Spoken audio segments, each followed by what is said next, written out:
so-called conservatives, one in particular here in Tennessee, that was in favor of every child in the state of Tennessee getting a home visit from some kind of government social worker. This is exactly what I wrote about in my book, Reclaiming Cradle to College and Educational Abduction in '93. And it was another example of follow the money. Yeah, they want every child labeled at risk so they get more money from the state at the local level and more money from the federal government at the state level. So we'll talk to Alex Newman about that. Frank Gaffney, he hasn't been with us in a long time. Frank's going to join us tonight to talk about, many things. China, the Philippines, many of the CCP males that are here in the U.S. We'll talk about some of that. Lloyd Billingsley. Now, this is a guy I've wanted to interview now for a while. He writes over at Front Page Mag with my buddy Daniel Greenfield. He has an article out tonight about Kash Patel. When he becomes the FBI director, he needs to look into the murder, shall I say, of our friend, broadcast partner Phil Haney, who used to sit at this very desk. Phil was with the Department of Homeland Security. He was a whistleblower. He wrote a book called See Something, Say Nothing. He's in my documentary, Sabotage. Again, he sat at this desk. We produced his TV show. He died, 5 years ago this year under very, very suspicious circumstances. And many of us that knew him well think he was murdered. I'm going to ask Lloyd Billingsley about it in his brand new article. David Pine is going to join us to talk about the peace plan, the President Trump peace plan that he wants to get put into place between Russia and Ukraine. Does he think it can get done? Does he think it's possible to get it done? And then what does he think about the idea of Pete Hegseth and President Trump and others working on the idea of an Iron Dome for America? I love that idea.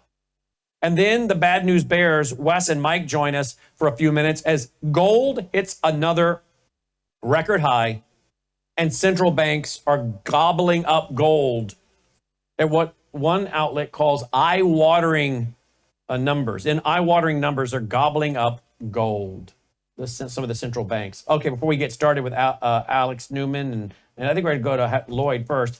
Here was Caroline Leavitt. She was out there in front of the White House, and you'll see right behind her is the old executive office building, and then you can see just a corner of the White House. Listen to what she had to say today. Pretty good stuff. My receipts. I like to bring the receipts. So these are the tax priorities of the Trump administration that the president has laid out for members in that meeting today. No tax on tips, which is obviously a very public campaign promise the president made. No tax on seniors' Social Security. No tax on overtime pay. Renewing President Trump's 2017 middle-class tax cuts. Again, these are the president's priorities. Adjusting the SALT cap, eliminate all the special tax breaks for billionaire sports team owners, close the carried interest tax deduction loophole, tax cuts for Made in America products. This will be the largest tax cut in history for middle-class working Americans. The president is committed to working with Congress to get this done. Wow, there you go. How do you like that, folks? I like the idea of no tax on tips, no tax on overtime, no tax on senior Social Security, and then tax cuts for Made in America products. Yeah. And then renewing his 2017 middle class tax cuts and more. Excellent. Well done, Caroline Leavitt, press secretary for President Donald J. Trump. All right, let's see. What else do we have tonight? Anything else I should bring up to speed here before we go to our first guest? No, I think that pretty well covers it. All right. Joining me now is Lloyd Billingsley.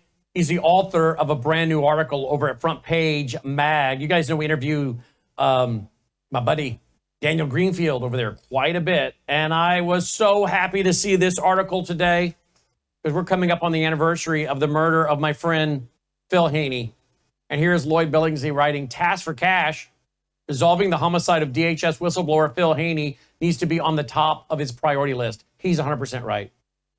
Many of you know that Phil was a very close personal friend of mine. Phil was here in the Mid-South. He would film his TV show with us. We produced his TV show.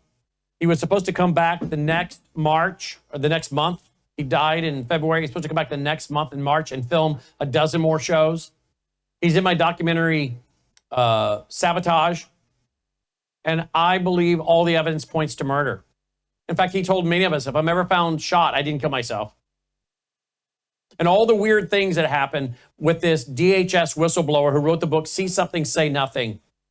And even some in the conservative arena want to say, oh, no, Brandon, that's silly talk. It was suicide. I don't believe it. It doesn't add up on a lot of levels. We've done full hour, 2-hour shows with panels, with many people on a panel talking about it, who all knew him and regularly worked with him, down to the suicide note that just magically appeared 2 years later. And even one of his family members told me it's not his handwriting. No, it's not his handwriting, nor is it the way he wrote.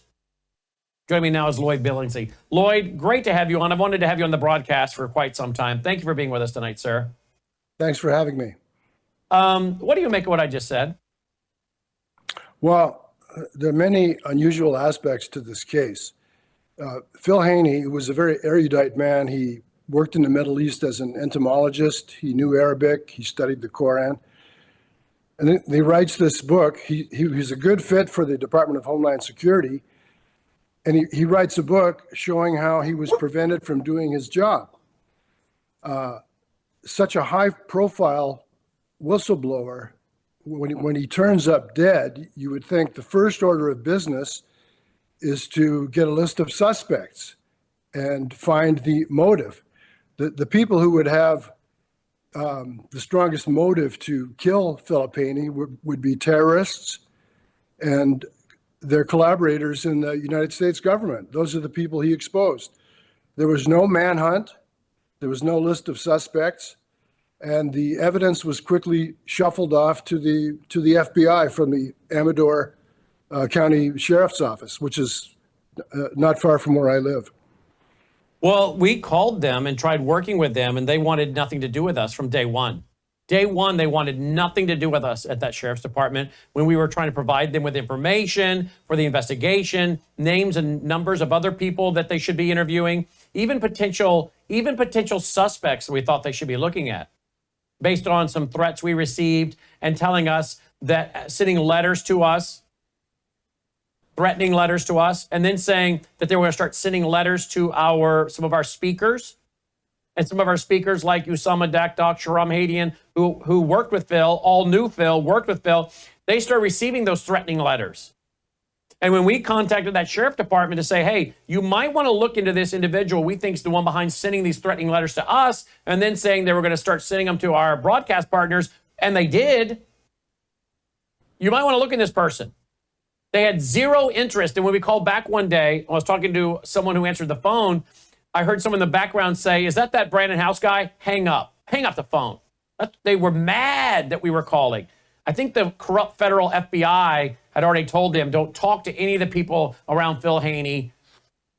They didn't want to hear the truth. They didn't even want to hear possible legitimate people to look at, Lloyd. In the early going, their website had some helpful posts. For example, in after the killing, there were rumors of a suicide. The sheriff said that this was, he called this misinformation and that they needed to gather more evidence.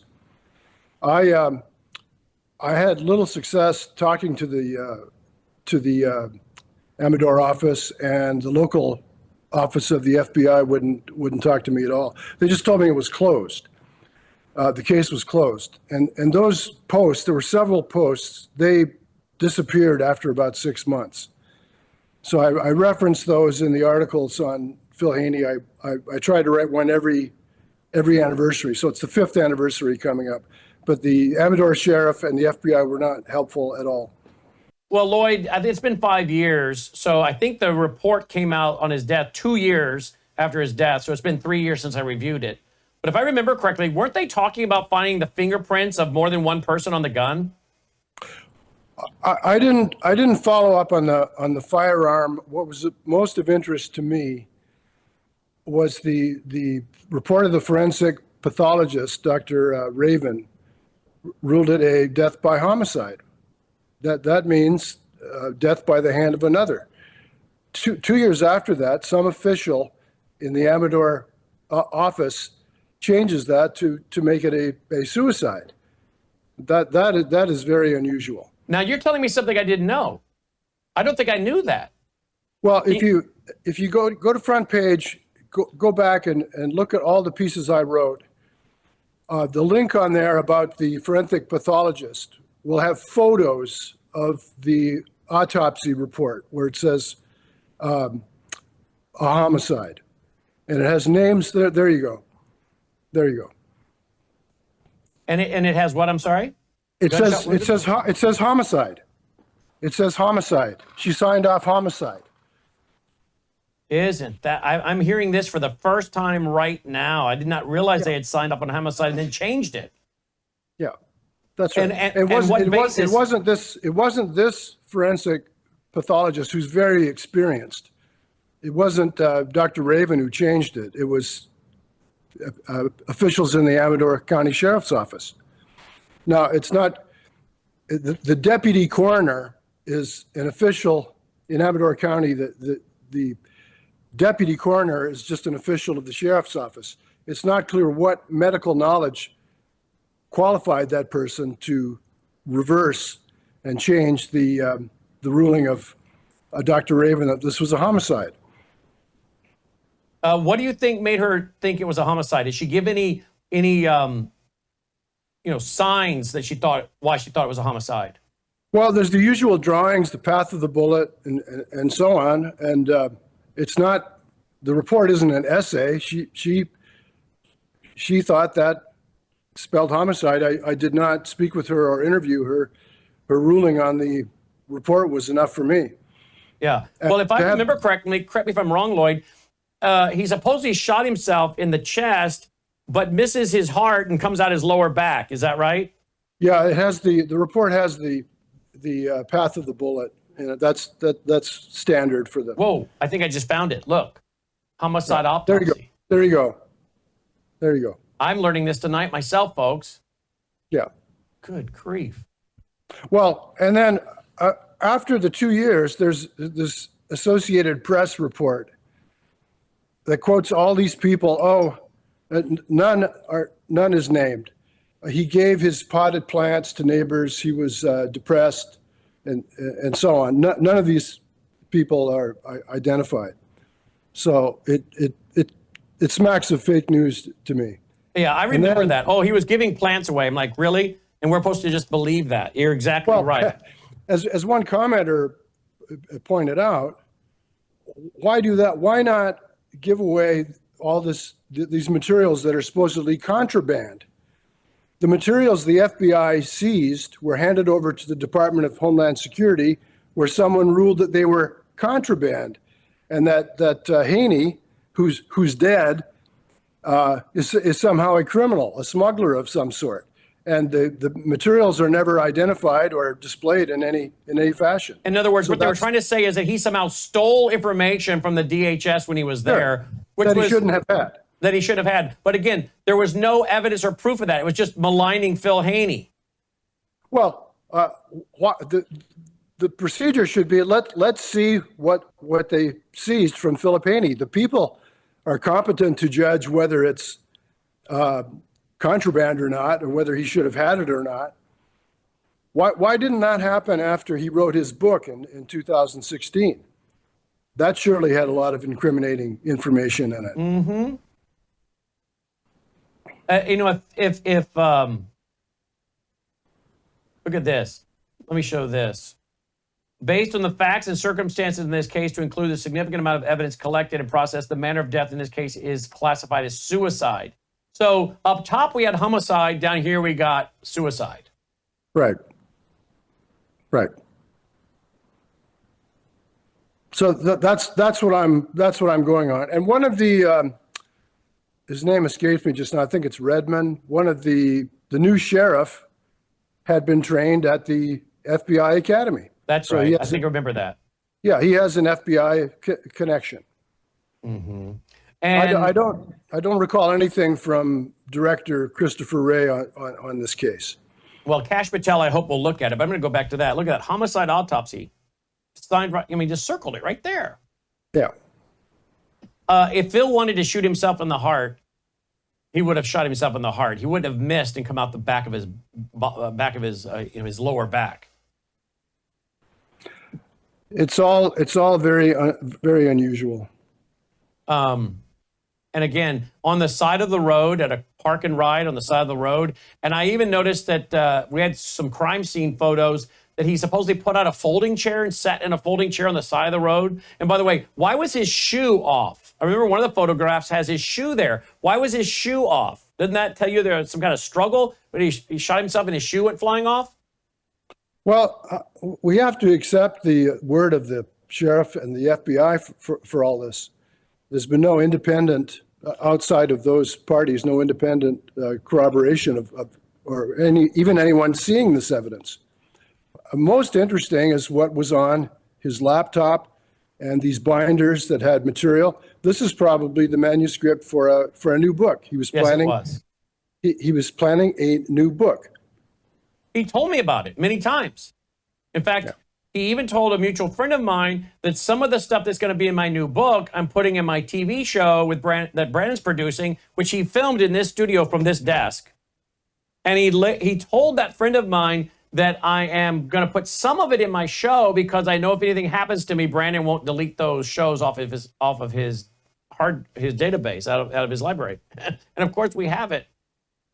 Well, at this point, we know the FBI cannot be trusted to investigate itself. No. It's supposedly a Bureau of Investigation. But in this case, it appears to be withholding evidence. Yeah. Changing a ruling of homicide to suicide, and in effect, charging a dead man with being a criminal of some sort. What do they mean by contraband? They don't say. So it has to be something in his written materials or on his electronic devices. Well, and then some of the members of Congress that were kind of vocal about this all of a sudden went really silent. And I had a friend of mine bring it up to one of the Congress members in person, and he said it was obvious to me the member of Congress, I won't name, did not want to talk about it after the fact. Why all of a sudden are they scared? Interestingly enough, the walk-off of my piece is Senator Grassley saying that he wants to hold hearings, a vote on Kash Patel next week. And he rejected calls from Democrats for another committee hearing on Kash Patel. So Democrats have now demanded an additional hearing before the Senate vote on Kash Patel. I don't know if that is because of my article or not, but that's what they're doing. So there's tremendous resistance to this man becoming head of the FBI. I don't know what he knows about the case. I do know that whoever runs, that the current leadership of the FBI is hiding a lot of material. Whoever runs the FBI must look into this case as a matter of justice. Do we know if Kash Patel knew who Phil Haney was? I don't know. I've never talked to Kash Patel. I've never read anything by him about the case. Mm-hmm.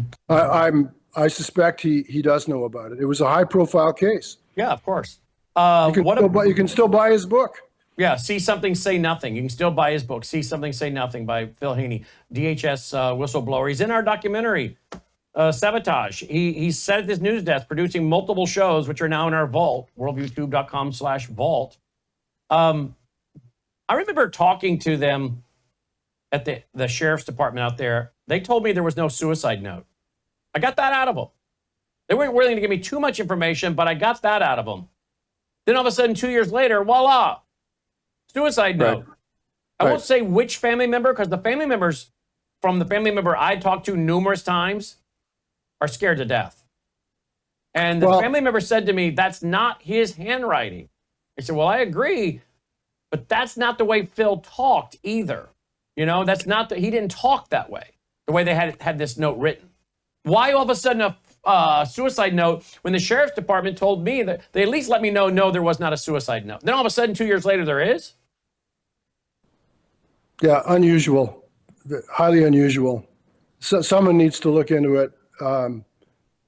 Why do you think he was killed? Well, as I said, the people with the strongest motive are terrorists, the terrorists he exposed, and their collaborators in the government.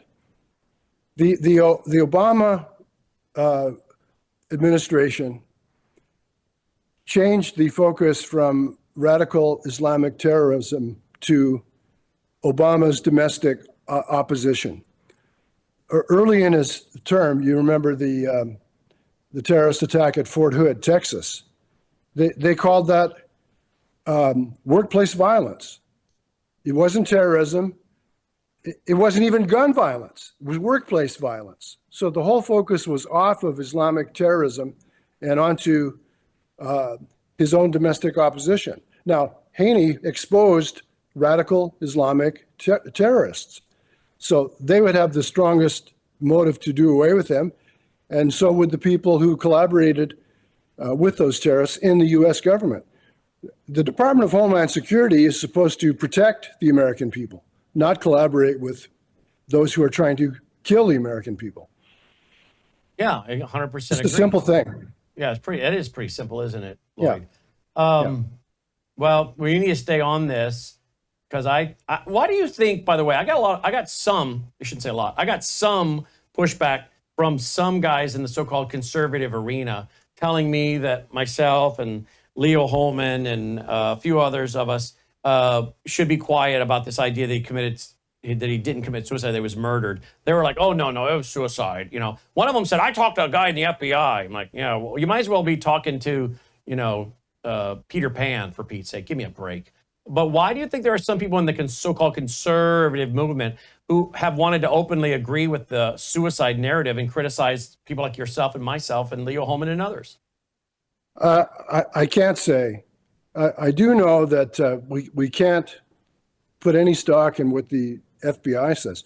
Now, for example, after the attempted assassination of Donald Trump last July, Christopher Wray says there was some doubt whether he was hit by a bullet or shrapnel. So here's the director of the FBI trying to make light of an obvious assassination attempt on a candidate for a former president and candidate for president of the United States. And there are other cases, the Seth Rich case, the DNC worker. The FBI, he was murdered in Washington. The FBI has his computer, and they wanted 75 years before revealing what was on his computer. He's a likely source for the leaked emails. 75 years is just a figure for a never. So all these things need to be revealed. I think Kash Patel would probably do it, and people are fighting his appointment for that very reason. And that stepped up this morning. He's already testified for more than 5 hours. It would be a waste of time to have him do it again. They need a vote on this man. And ironically, the Dems are wanting more after your article calling for him to investigate the death of Phil Haney comes out. Now they're screaming for more. They're obviously scared of something. Let me move to another article real quick. Federal Benefactors of Islam, FBI. That's a great acronym. How the FBI shields terrorists and fails to protect Americans. Well, you know probably about the fact that you have Robert Mueller and Comey as FBI directors, each giving the top FBI directors award to known jihadis. I mean, this group is so corrupt. I don't really know that it can be reformed. Well, consider this. You have the FBI did nothing to stop the 9/11 attack. The FBI did nothing to stop the Fort Hood attack. In fact, at Fort Hood, the FBI knew that Major Hassan was communicating with Anwar al-Awlaki, an al-Qaeda terrorist, specifically about killing Americans. Someone in the Washington office of the FBI dropped the surveillance, and that freed him up to go in there and murder 13 Americans. Then you had the attack in San Bernardino, 14 killed. You had the Orlando attack. In all those cases, the FBI did nothing to stop that terrorist attack and played no role in the takedown of the terrorists. That was all accomplished by local police, all on their own. I might add the Boston Marathon bombing also. The FBI failed to prevent that and played no role in the takedown of the terrorists. The FBI, despite their slogan, does not protect the United States. Nope, they sure don't. Well, I want to point out your article again over here at frontpagemag.com. That's one of his articles. You can see all of his articles here. You go to Front Page Mag, just click on any one of Lloyd's articles, and you'll then click on his name. See here, let me just show you what I did here. Okay, I went to the Front Page Mag, and I found his article, which wasn't hard to find on the front page. And then after there it is, right now tonight. And I click, and you can click on his name, and that's a hyperlink to all of his articles, which there's so much here. We got to get you back on a regular basis. You know, I've been wanting to interview you for a long time, and we just got tonight done. So thank you so much. I'd love to have you back on a more regular basis. Well, I'm gonna keep on this case, and for me, it's all about memory against forgetting. Yeah. The legacy media has the attention span of a hummingbird, so I want to keep on these cases. I've tried to post an article every anniversary, and the fifth one is important. Well, they're all important. Yeah, well, I know you've posted on every anniversary, and I really appreciate it, Lloyd. And I know that Bill would appreciate it, but I know a lot of us. I already talked to Leo Holman today, and I said, "Hey, did you see the new article calling for Kash Patel to look into the death of Phil Haney?" He's, "Yeah." I said, "I'm about to interview Lloyd Billingsley." He's the one that wrote it. I said, "Yeah." So you've already gotten a couple of, me and Leo, that's a couple right there of us that were close personal friends of his that are very thankful for you, Lloyd. Well, if anything happens to me, it won't be suicide. Well, I think a lot of us are saying that, aren't we? Well, I hope folks will keep watching your articles at Front Page Mag, and we look forward to having you back on. And anytime you have something breaking, just give me an email or a text. We'll get you on right away. Well, thanks for having me. Thank you, Lloyd. Lloyd Billingsley checking in. Check out all of his articles, please, at frontpagemag.com. And when you find one, just click his name as a hyperlink, and there you go. All right, before we go to Alex Newman, I want to remind you, folks, we're brought to you by you. Hey, guess what, folks? We didn't get the millions of dollars that reportedly a lot of these media outlets got. I wonder how they missed us. Maybe because they knew that House isn't interested in being the useful idiot for some federal bureaucracy or government, or for the Biden regime or the Obama administration or for the deep state. So somehow we missed out on the $500 million reportedly PBS and NPR have been getting for years. Now we find out other people are getting it. We just keep getting passed over. Well, that's okay, because again, we know that money comes with strings, and we want to be faithful to the truth. So if you appreciate what we're doing, folks, we need your support at worldviewfoundation.com. Worldviewfoundation.com. Thank you, hon. Worldviewfoundation.com is one of the ways you can help us continue to push out independent, trustworthy news, folks. 24/7 stream, free. Put it up online for you to watch again on demand, free. Roku channel, free. iOS app, free. Android app, free. Google TV, free. Amazon Fire TV app, free. Amazon Fire tablet app, free. All kinds of stuff. And we have an Apple channel coming, free. How do you push out free programming and free distribution platforms, House? Oh, I'm glad you asked. This is your network, folks. You help make it possible. We're accountable to you, not big pharma, not big government, you. So please make a contribution, will you? Worldviewfoundation.com, worldviewfoundation.com. You'll also find our mailing address right there if you prefer to support us through the mail. Please do that. We have to bring you all of these various ways to bring in the revenue we need each month, to bring in now what is about $500,000 a year just in our hard costs. That does not count my getting a salary from the company. That's just my hard cost of running the network. That's a lot of stress, believe me. Particularly when Logan, our vice president of operations, hands me a bill like he did the other day, said, oh, by the way, here's $6,900 for new software that has to be updated this year. We have to renew our license on this software. And sadly, this is a common occurrence every time we turn around. I'm not complaining. It's just the realities of running a broadcast network. No wonder the left can run networks. They get funded by George Soros types, liberal types, and then the government, not us. But again, now you understand why we're trustworthy. We don't serve two masters. We serve one, the truth. And Jesus said, I am the way, the truth, and the life. So in serving truth, we're serving him, right? Because he is the source of what is true, what is good. So we need your support, worldviewfoundation.com. Another way I think you can support us and help yourself is by going to this website right here. MelissaHouseGPA.com. Melissa just brought it to me here. This is my Gatatana. I drink every day, as you see oftentimes on the air. This is a phytoplankton. The one scoop is the equivalent of 90 billion plant cells. And of course, as you know, you can give some to your pet. They have a pet product, but you can just give the normal. I don't think you should give the medical grade to the blue medical grade. I'm not sure you should give that to your pet, but you can give the normal. I don't know. Maybe you can. I don't know. But we give the normal Gatatana in the green to Dolly, half a scoop. Or you can get their pet product, but only give them half a scoop, I'm told. Okay? That's what Dolly gets every morning, half a scoop. So I get a scoop. She gets half a scoop. She won't drink it out of a glass, so I have to sprinkle it on her food. There you go.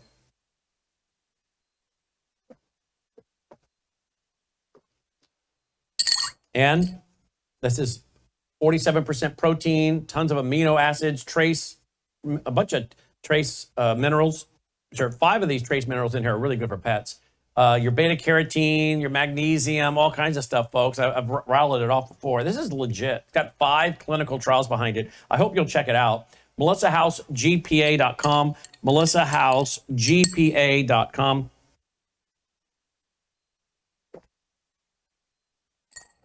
And I'll just finish it off right there.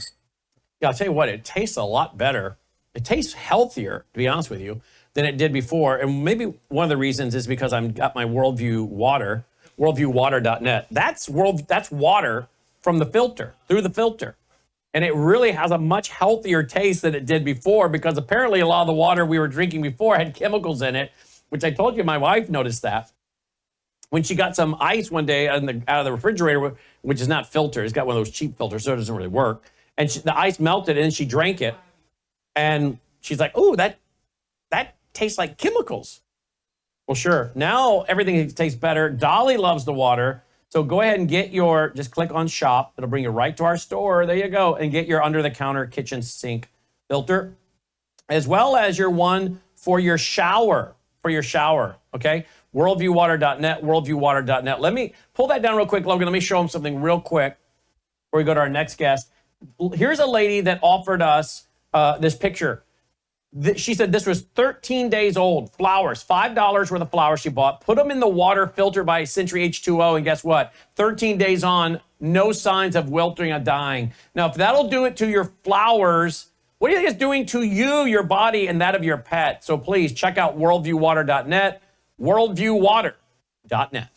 Joining me now is Alex Newman. Alex and I both have been writing and speaking about education for years, as probably most of you know by now. I talk about it enough. My second book in 1993 was called Cradle to College and Educational Abduction. My third book was called 1995, called Reclaiming a Nation at Risk, all about the federalization of education, school to work, really, which is the 10th plank of the Communist Manifesto, merging education with industrial production, and the government, state, and federal picking what career path your child goes on, or whether your child goes to college or becomes a ditch digger, because you might end up being an Alex Newman. We can't have you become a journalist. So let's find out what Alex's worldview is early on and make sure he becomes a ditch digger. Because that's actually what Aldous Huxley wrote in his book, Brave New World. Square pegs don't fit in round holes, and tend to have discontent about the system and affect others with that discontent. This is all in my book in 93 and 95, which, again, folks, is more relevant than when I wrote them. And you don't have to buy them. They're all in the vault at worldviewtube.com/vault. Oh, that URL. There you go, boys. They're on it tonight. worldviewtube.com/vault. They're all there now. All of them. For the first time in years. And now we have the president of the American Federation of Teachers yesterday saying that we need to keep the Department of Education around because we have to do job tracking. We need to put kids onto a job track. I'm like, wait a minute, that's school to work. That's what I was fighting in the early 90s, testifying before the state Senate in Kansas, saying don't do this. Bill Clinton was pushing it really hard, merging the Department of Education with the Department of Labor, at least policy-wise. Again, go read the 10th plank of the Communist Manifesto, merging education with industrial production. It's a planned economy. Yeah. You get that and you would never have a guy like Alex Newman because he'd be digging ditches. Joining me now is Alex Newman. Alex, welcome back to the broadcast. Thanks for being with us. It's an honor to be here. Thank you for having me, Brennan. You want to comment on what I just said? You're absolutely right. I wish people would have seen this many decades ago when people like you and Phyllis Schlafly and other great Americans were sounding the alarm. Now we're here. Our kids are dumber than a box of rocks. We've just got the latest results from the National Assessment of Educational Progress. We have never had a population of young people that was this illiterate, that was this innumerate. Never in the history of our country, probably in the history of Western civilization, we have not had a population this dumb. The vast majority of them have been indoctrinated into a worldview that rejects God, rejects the Word of God, rejects the principles in our Constitution. So we are in a major crisis. And I know a lot of people are really excited about everything is Trump doing and about what Trump is doing. But the long-term battle starts in the hearts and minds of our children. The other side has understood that for generations. Our side is just now coming to understand this. So we've got a lot of work to do, and this is the most important battle that we are facing. That's why you focus so much on this throughout your career and even early on in your career. That's why I have focused so much on this. 2 of my books, more than any other subject, deal with education. And this is the heart of the issue. We've got Trump for 4 more years, maybe another conservative president. But if they get our young people, which they have them right now, all of this is going to be swept away. Yeah, amen. Today on my radio show, I did my radio show basically on this. The slogan I see on social media over and over and makes me want to vomit. We're so back. America is so back. And I said on radio today, when I see that, I think that's either a person of goodwill, good intentions, that's either ignorant, or they're stupid, because they were saying this before Donald Trump even got inaugurated. We're so back. America's so back. I'm like, are you stupid? Everything he has done up to this point can be turned around with the stroke of a pen by the next president with executive orders. We're far from back. We have hospitals still pushing the COVID shot. We have medical murder going on across this country. Just interviewed Scott Scarra the other night about what they did to his Down syndrome daughter. We have active euthanasia like crazy in this country. We have state rights being thwarted every time we turn around. We have Idaho. I'm going to talk with Matt Staver about it. Idaho saying if you're a Christian, you can't be a commander in the National Guard. We are so far from being back. And I think that's kind of like QAnon is conditioning people to sit back and do nothing. While the left, they're already back in the streets, right? Brandon, I'm so glad you're pointing that out. And I know that's not a message anybody wants to hear. And I know you're going to get hate mail and, oh, you're pooping on our parade. And, oh, you know, that we should all be celebrating. It's important to acknowledge we've had some minor victories here. But the long-term trend is not going to change unless we deal with these issues. And we have to be frank. We have to be realistic about it. You're exactly right. The vast majority of the wins that we've had over the first 3 weeks here can and will be reversed the next time there's a deep state minion in the White House if we're not careful here. And looking at the education front, a lot of people are celebrating what has already happened on education. I hate to throw more cold water on the party, but I think we need a realistic, sober assessment here of what is happening. First of all, the people who are coming in, some of them are very good. I know some of the people who are working on the transition team. They're great Americans. They love God. They love their country, and they truly want what's best. So I'm thankful for them. But there are also some very, very grave dangers. In fact, the headline article on my or just today, Brandon, was about the pick for Deputy Secretary of Education. You probably are familiar with her from Tennessee. Her name is Penny Schwinn. And in addition to all the conflicts of interest and the DEI and the wokeness and the 38% literacy, which is supposed to be some kind of great accomplishment, she also has been involved in, and I think this tells you everything you need to know about her. She proposed in Tennessee a mandatory monthly government well-being check on every child in the state, not just the victims of the government brainwash camps, but homeschoolers, private schools. The government bureaucrats were supposed to ask these children about their dentistry, their mental health, their hygienic practices, their vaccines, their stress levels, all of this stuff. And in the press release, Penny Schwinn put out that we need all the stakeholders to rally around this because we need to protect our children. I mean, this is the kind of language that we hear from Adolf Hitler, from Joseph Stalin, from Chairman Mao, from Hillary Clinton and Joe Biden. This is not the language of a conservative, make America great again, America first conservative. This is an atrocity. So we've got some really negative influences here. And then you've got, Brandon, and this opens up a whole nother can of worms that I hope we can address. Then you've got some conservative influencers saying, well, at least she's in favor of school choice. So I went and I looked at, what has she said about school choice? So less than 2 years ago, she gave an interview And in this interview, she confirmed everything that we have been saying for so many years. She said, oh, yeah, school choice is great. We're going to give public money to private schools, and all that has to happen is we're going to have high quality standards, robust reporting, intense testing, outcome measurement. In other words, we're going to turn your private schools and your homeschool programs into a replica of the failing government school that people are trying to flee from 100%. By giving them government money. So this is a huge threat. We must look at this soberly. We must look at the long term here. And on the education front, some good things have happened, but we have a long, long way to go. Yeah, and what you probably don't know is I reported on this and quoted you in your report on her tonight in the Worldview report. So, I mean, to think again that she comes from Tennessee and is doing this, absolutely a real problem, no doubt about it. You know, what you laid out, I mentioned this on Worldview report tonight, sounds, and I'm looking for something, that's why I'm looking off to the side, because I'm looking to show you guys something. Here it is. This is chapter 4 of my 1993 book, Cradle to College and Educational Abduction, 1993. Robbing the Cradle, Parents as Teachers, okay? This is a program that started in Missouri, but they were going to fund it nationally, okay? And the goal was monitoring of children. And you mentioned Phyllis Schlafly. There she is. I'm quoting her. And Phyllis had me on her show quite a bit, and I'd go on her show, and she and I spoke together at CPAC in the early 90s when they would let people like us speak. But this was implemented in Missouri in 1981. And they, of course, always have good reasons for it, you know, to deal with the rising dropout, increased support of educational, blah, blah, blah. But the Missouri legislature put it into effect. And it was called Parents as Teachers, but it was going to go nationwide. And what they did is they would do home visits to see if your child was at risk, okay? And guess what? This is what would make you at risk.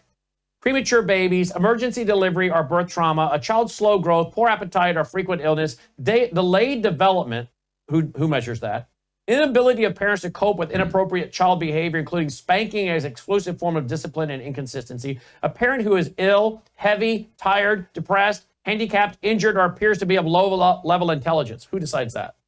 Overindulgence, undue spoiling on part of parents, stress on the family. Oh yeah, nobody's got stress. Such as a parent that travels frequently, moving to a new home, a death in the family, divorce or separation, birth of a sibling, 3 children under the age of 3, prolonged illness, loss of a job, low-level income. Who defines that? Allergies, heavy cigarette smoking in the house, family history of hearing loss, lack of stimulation, overstimulation, predominantly inappropriate or very few toys.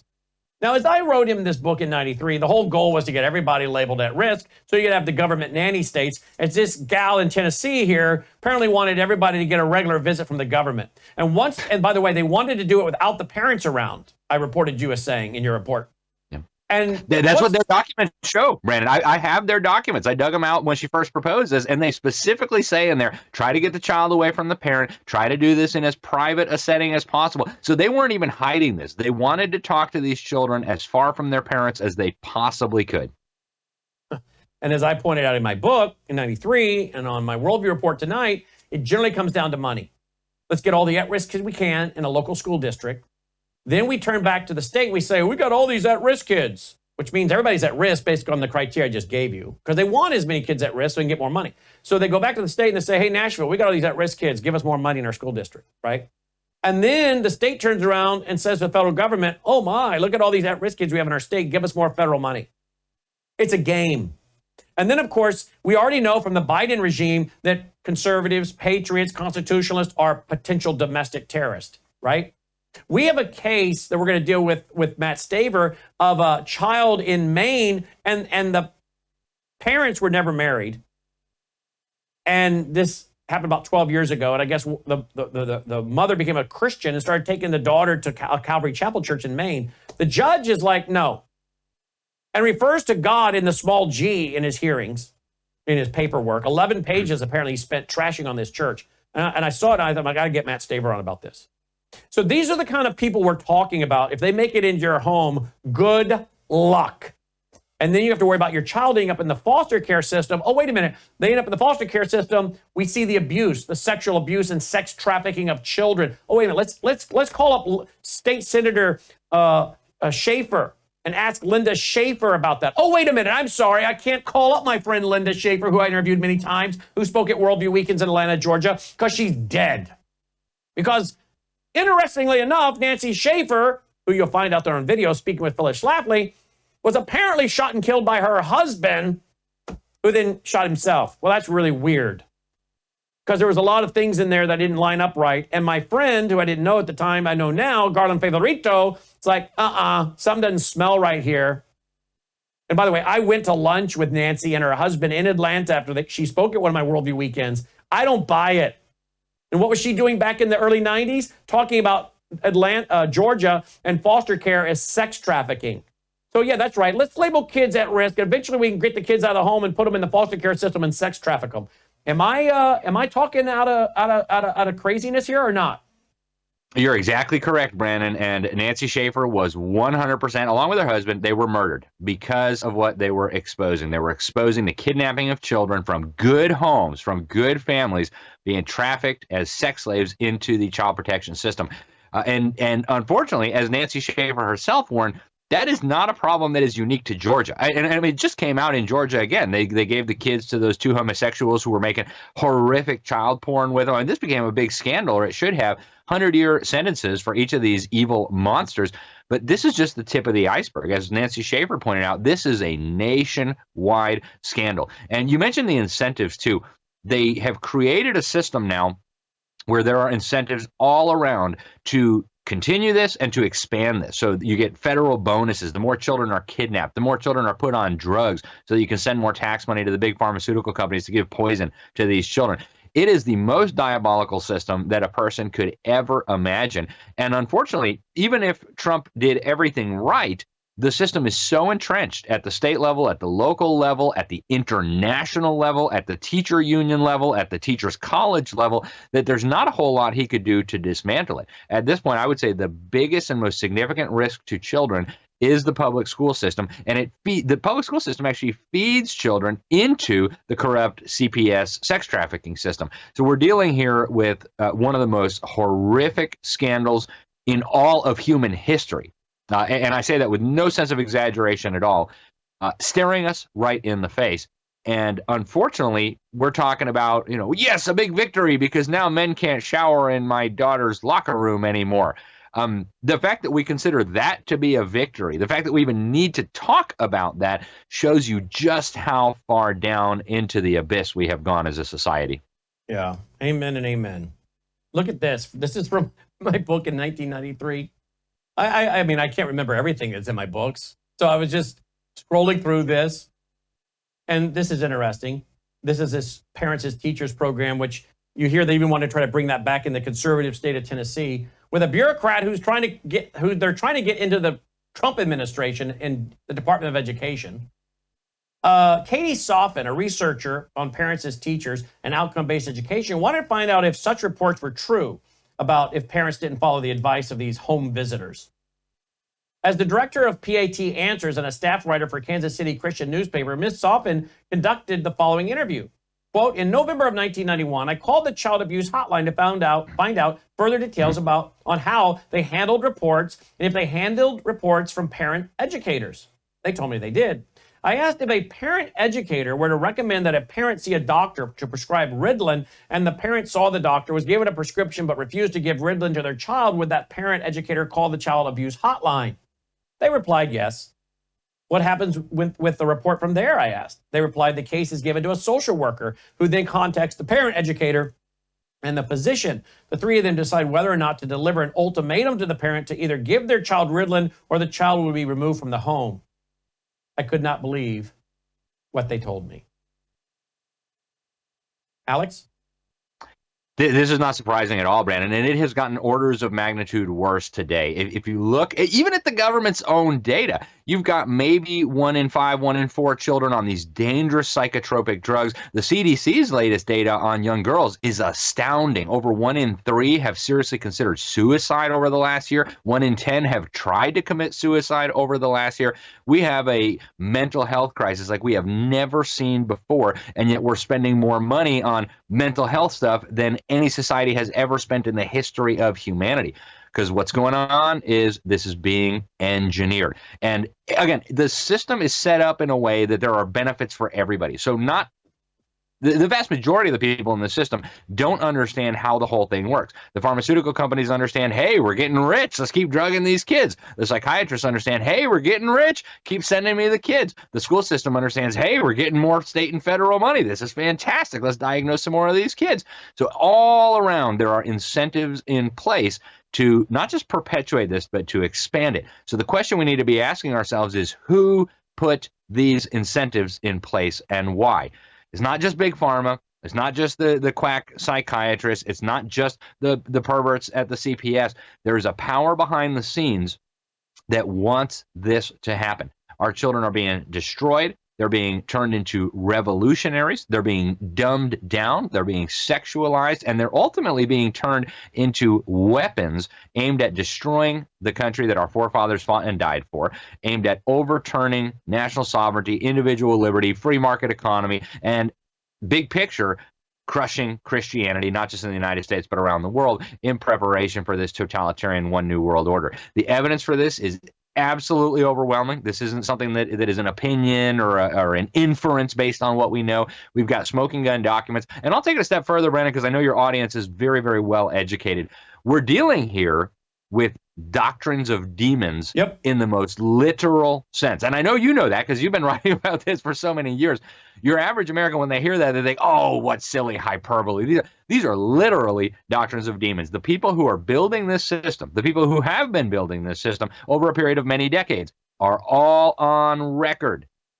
To this day, Linda Lentieri, the leading luminary of social emotional learning, which is now in almost every school in this country, admits, I've got her on video admitting that she is consulting with dead people, but they said, but they're not really dead because I talked to them, so let's just call them interdimensional. We're dealing here with what the Bible very clearly refers to as demons. This is necromancy, this is sorcery, this is witchcraft, this is an abomination, as the Bible puts it, and yet these people will tell you this is where they're getting their ideas from. You know, I can back that up. I can absolutely back you up on that, 100%. In fact, Marilyn Ferguson, I think it was Marilyn Ferguson. This is in one of my books. I can't remember which one. I think it was the one in 1990, but I think it's in Grave Influence.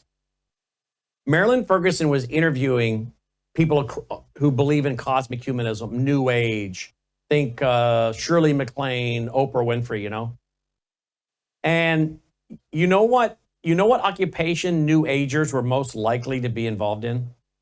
Education. Yep. By the admission of a major New Age occult writer. Not from Brennan House, not from Alex Newman. A major New Age cosmic humanist occultic writer said, almost all of them, I think it was in her book, Aquarian Conspiracy, almost all of them were in education. Yep. Brandon, let me give you 3 examples really quick. One of them I have never discussed publicly before, so this is breaking.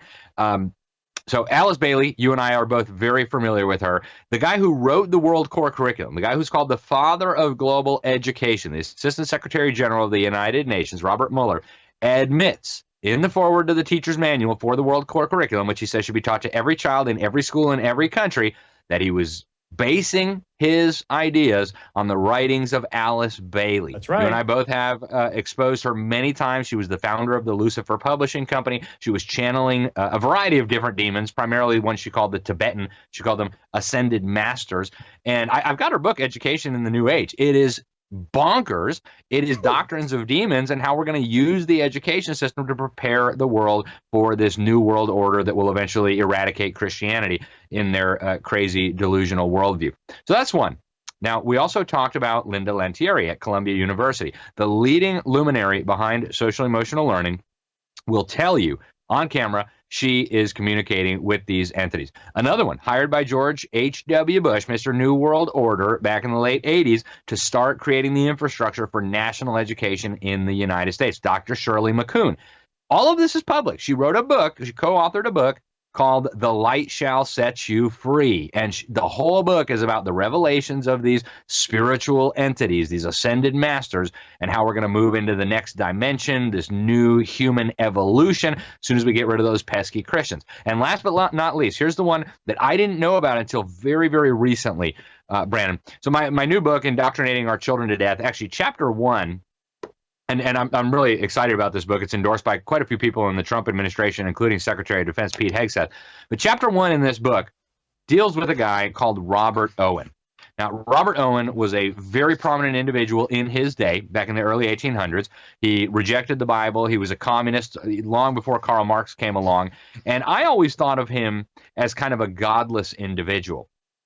Well, a teacher, who I won't name because I don't have his permission, but a teacher read my book and started doing more digging into Robert Owen. And he found a speech that he gave, and I actually have a copy of it. I don't have it right in front of me, so I can't quote from it directly.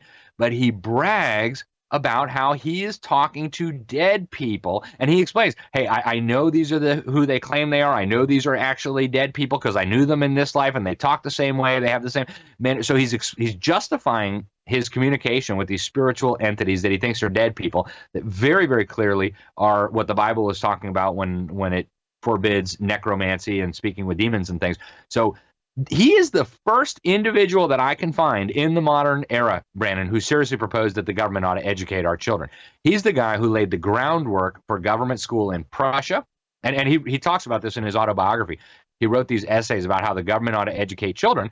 So those essays were taken over to Prussia by the ambassador, Baron Jacobi, and he talks about this again in his autobiography. The Prussian dictator so much approved of this that he implemented that system in Prussia. Then Horace Mann, the founding father of government schools in America, imported that system from Prussia into Massachusetts, creating the first ever system in America of education of the state, by the state, for the state. It all goes back to a guy who, by his own admission, was talking to dead people. So we have 4 clear examples of top leaders in the public education movement openly acknowledging by their own, we didn't have to go into the secret smoky rooms to find this out. They admit by their own hand or by their own tongue that they are communicating with these entities. And so when I say doctrines of demons, I mean that in the most literal sense. I'm working on a talk about this, and maybe I can share some more at the Worldview Weekend Summit coming up in October. So yeah, because he's going to be a keynote speaker along with Gordon Chang and others. If you guys go to worldviewtube.com, we have a search bar at the top of the page.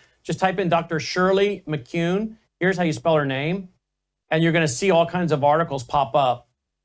Here's what she said back in 1989 at a governor's conference. What's happening in America today is a total transformation of our society into a new era. I'm not sure we have really begun to comprehend the incredible amount of organized restructuring and human resource development. And then she went on to say, what we have to do is build a future for the revolution in curriculum that is we no longer are teaching facts to children, end quote. It wasn't about teaching facts. It was about John Dewey's goal. He said it wasn't about the letter grade. John Dewey admitted it was about socializing kids and preparing them for their place in life, which means we do a worldview test on Alex. Alex doesn't end up doing what he's doing today. We put Alex over here to digging ditches, because we don't want Alex being an author, speaking at conferences, and doing broadcasts. That's what these guys literally were talking about. Planned economies, where Aldous Huxley said it. Square pegs don't fit in round holes, tend to have dangerous thoughts about the social system and infect others with it. We can never let them get to that spot. Yeah. And Brandon, I've got newer documents from the U.S. Department of Education. I've got one from 2012 on encouraging grit and tenacity in children, where they talk about some of the technologies they're using for exactly what you just described. They have a picture of a device they call a facial expression monitor. And this is and it was already in use in 2012 when this report came out in federally funded education programs that exposes children to different stimuli, monitors their facial expression in response to that stimulus, and then determines what sort of reaction they have. It processes that through an algorithm. And the U.S. Department of Education report brags that they're taking all this data, running it through algorithms, and using it to make predictions. That's an exact quote about the future interests and behavior and beliefs of these children. You're exactly right. If these megalomaniacs get their way, they will identify these kids early on who come from conservative homes, Christian homes. Maybe they show them a homosexual throuple making out, and your kid goes, "Ew, what is that?" And immediately, the system will detect, this is one of those guys. Put him on the track to dig ditches or clean toilets. Do not let him be a lawyer. Do not let him be a journalist. Do not let him be a teacher. So that's what they're doing. This is central planning on a scale never before imaginable. And now when you combine that with AI and the hundreds of data points they're collecting on every single child in the system, you realize this is the most powerful tool, not just for tyranny, but for diabolical tyranny that has ever been envisioned in recorded history. 100%. 100%. And again, I'm not here to sell a book, folks, okay? Because you don't have to buy my books. You get them for free when you join the vault. I want to again add to what he's saying, because very few people understand what Alex and I are talking about. If you go to my book, Reclaiming a Nation at Risk, which again is in the vault, here it is, 1995, computers, the information givers, okay? You're going to see that going back to the 1960s, they had a plan for using computers to track every child. And by the way, Dr. Pierce of Harvard said every child who enters school at the age of 5 is mentally ill because he enters school with an allegiance toward our elected officials, our founding fathers, our institutions, the preservation of this form of government that we have, patriotism, nationalism, sovereignty. All this proves that children are sick, okay? But if you keep reading through this book, you will see the Washington Star, 1970, is talking about the U.S. Commissioner of Education, James Allen, being quoted as finding out everything you can about the child and that the center will know everything there is to know about the child, his background. And then he goes on to say that they will write a prescription for the child and for his home and family as well. This has been going on since this is the 70s, but you keep reading through this article, you'll find where I'm quoting guys back in the 1960s. Here's one in 1969. This is not new. Here's one from 63 with the U.S. Office of Education, Health, Education, and Welfare. Alex, I got to wrap, but I'm telling you, we're not back. We have a lot of work to do. We do. Closing comment? And without God's help, there's no way we're getting out of this mess. Donald Trump, I'm very grateful for what he's doing. I'm very grateful for what a lot of his team are doing. But this is something that's going to require action by everybody out there. And it's something that's going to require divine intervention. So get on your knees, ladies and gentlemen. Pray that God would have mercy on our country. We certainly don't deserve it. Protect your children. Raise them up in the fear, the discipline, and the admonition of the Lord, and get involved because the stakes are too high. Our children are too precious. Our biblical commands are too clear for us to just go on and just cheer from the sidelines as if everything was good and well. It's not. And thank you, Brandon, for all that you do, and thank you for having me on the program. No, thank you. Give your website, will you? LibertySentinel.org. People can sign up for our free newsletter there, and got a lot of stuff there people can find, and also thenewamerican.com. And your TV show, how often is it? We're doing the Sentinel Report once a week, and then some of the other shows once or twice a week as well, and all that's available at my website, libertysentinel.org. Okay, and I also know that Logan and the guys in the control room are supposed to be talking to your guys about getting it here at Worldview Tube, so we'll keep working on that, because this is, can't wait. Again, this is very, very important information people need to get. Yeah, well, we appreciate it so much, Brandon. Thank you very much, and we'll talk to you soon. LibertySentinel.org, right? That's right. LibertySentinel.org. Alex Newman checking in, folks. Very important researcher, author, talk show host. He'll also be a keynote speaker at our Fall Ozarks Worldview Weekend. That is coming up in October. All right, before we continue, I got a video to show you. My daughter just sent over a video that makes me smile. What do you think it is? Yeah, you know, it's the granddaughter, right? Apparently, my daughter has been trying to, teach her to crawl, and I guess it happened this evening. We'll take a look at this video right here. Here's my granddaughter. She There you go. crawls. Told you. She did it. She crawled. She crawls. Told you. Yeah, there you go. And so I said to my daughter back in a text, she sent me this while I was at the news desk. I texted her. I said back to her, I said, good luck now. 3 laughing emojis. Because they're so excited about it. I just said, well, that's great. We're glad to know she has all the motor skills. Everything's working good up there. She got everything going good. But your work is going to be greatly increased. And she texts back and said, yeah, I guess I need to get one of those playpens now. I said, I think you do. And pretty soon she'll be walking and there'll be more work to follow them, right? We've been playing this week videos. We got all these DAT tapes. Remember those DAT tapes, guys? Some of the guys, the gals, you guys remember DAT tapes you put in your video player? We went VHS to DAT tapes to mini discs, right? And so we've got, how many of you got all these tapes? You're trying to figure out how to convert them? Well, Logan pulled off a bunch of them. As you know, he showed my appearance on the O'Reilly Factor in 99. That had been on a VHS tape. I hadn't seen it since 1999 till last night. Other things.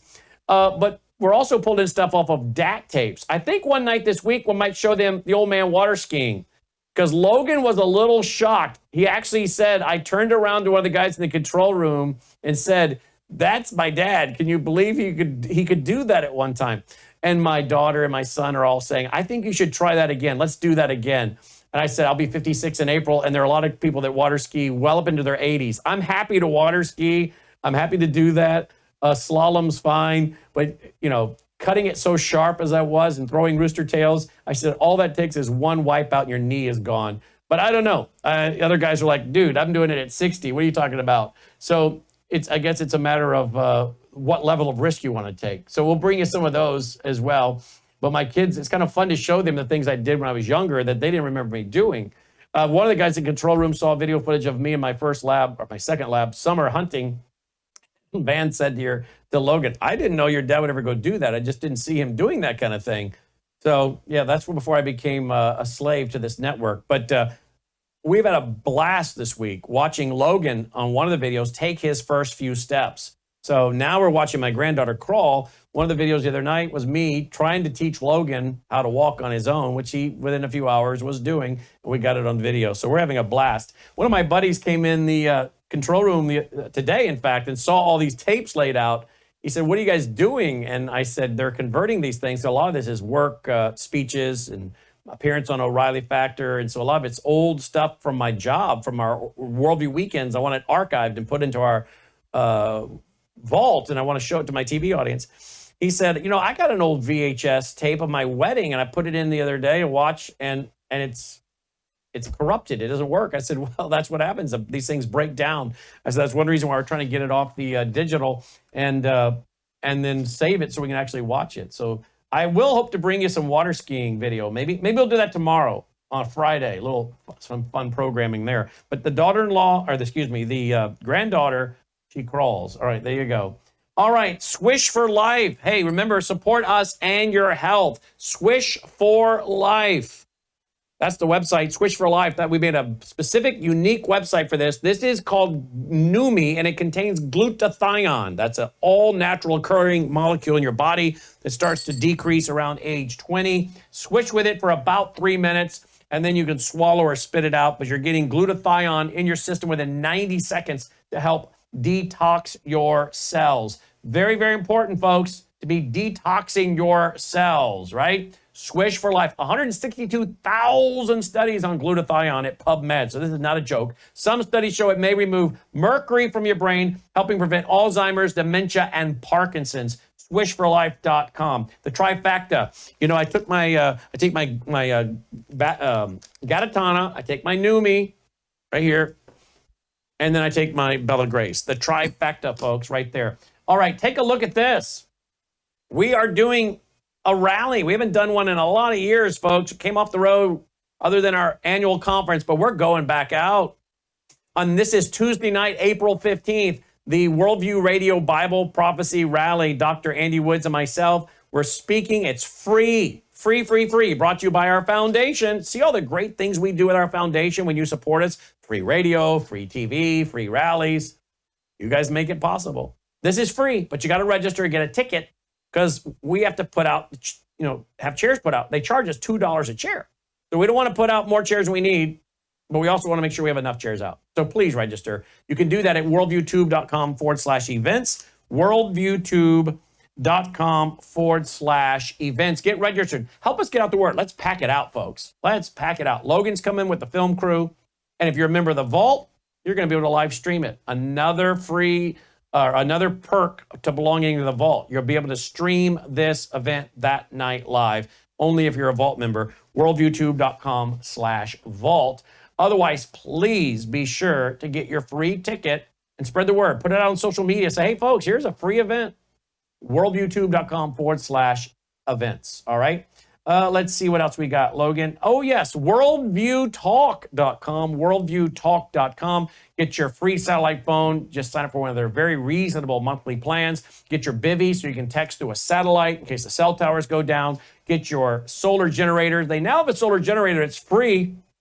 If you sign up for one of their very reasonable service plans, you can find full details by calling them on that one. That one you're going to need to call them on. 1-866-738-3224, 1-866-738-3224, worldviewtalk.com. Solar generators. They have cell phones, by the way, that do not track you. They do not store your data. All of this at worldviewtalk.com, worldviewtalk.com. I hope you'll check it out. Joining me now is Frank Gaffney. It's been a while since he's been on. Glad to have him back. Frank, thank you for joining us on Brandon House Live tonight. Happy to be with you. Thank you for having me. For those who maybe don't know, Frank, tell our audience a little bit about your organization, please. Well, it's brand new, so they'd be forgiven for not knowing anything about it. It's called the Institute for the American Future. And we started it on the 2nd of January officially, and it continues work that I'd been doing for 30-odd years, almost 8 years, at the Center for Security Policy after I left the Reagan Pentagon. So I'm learning new stuff myself tonight. That's what I thought you were still doing. So you were in the Reagan Pentagon, and now you're with a brand new organization. Please tell us again what it is, because I need to look up the website right here. Sure. It's usfuture.org, and the organization's name is Institute for the American Future. Excellent. All right. So tell us what is your goal there? Well, there it is. There it is. Look at that.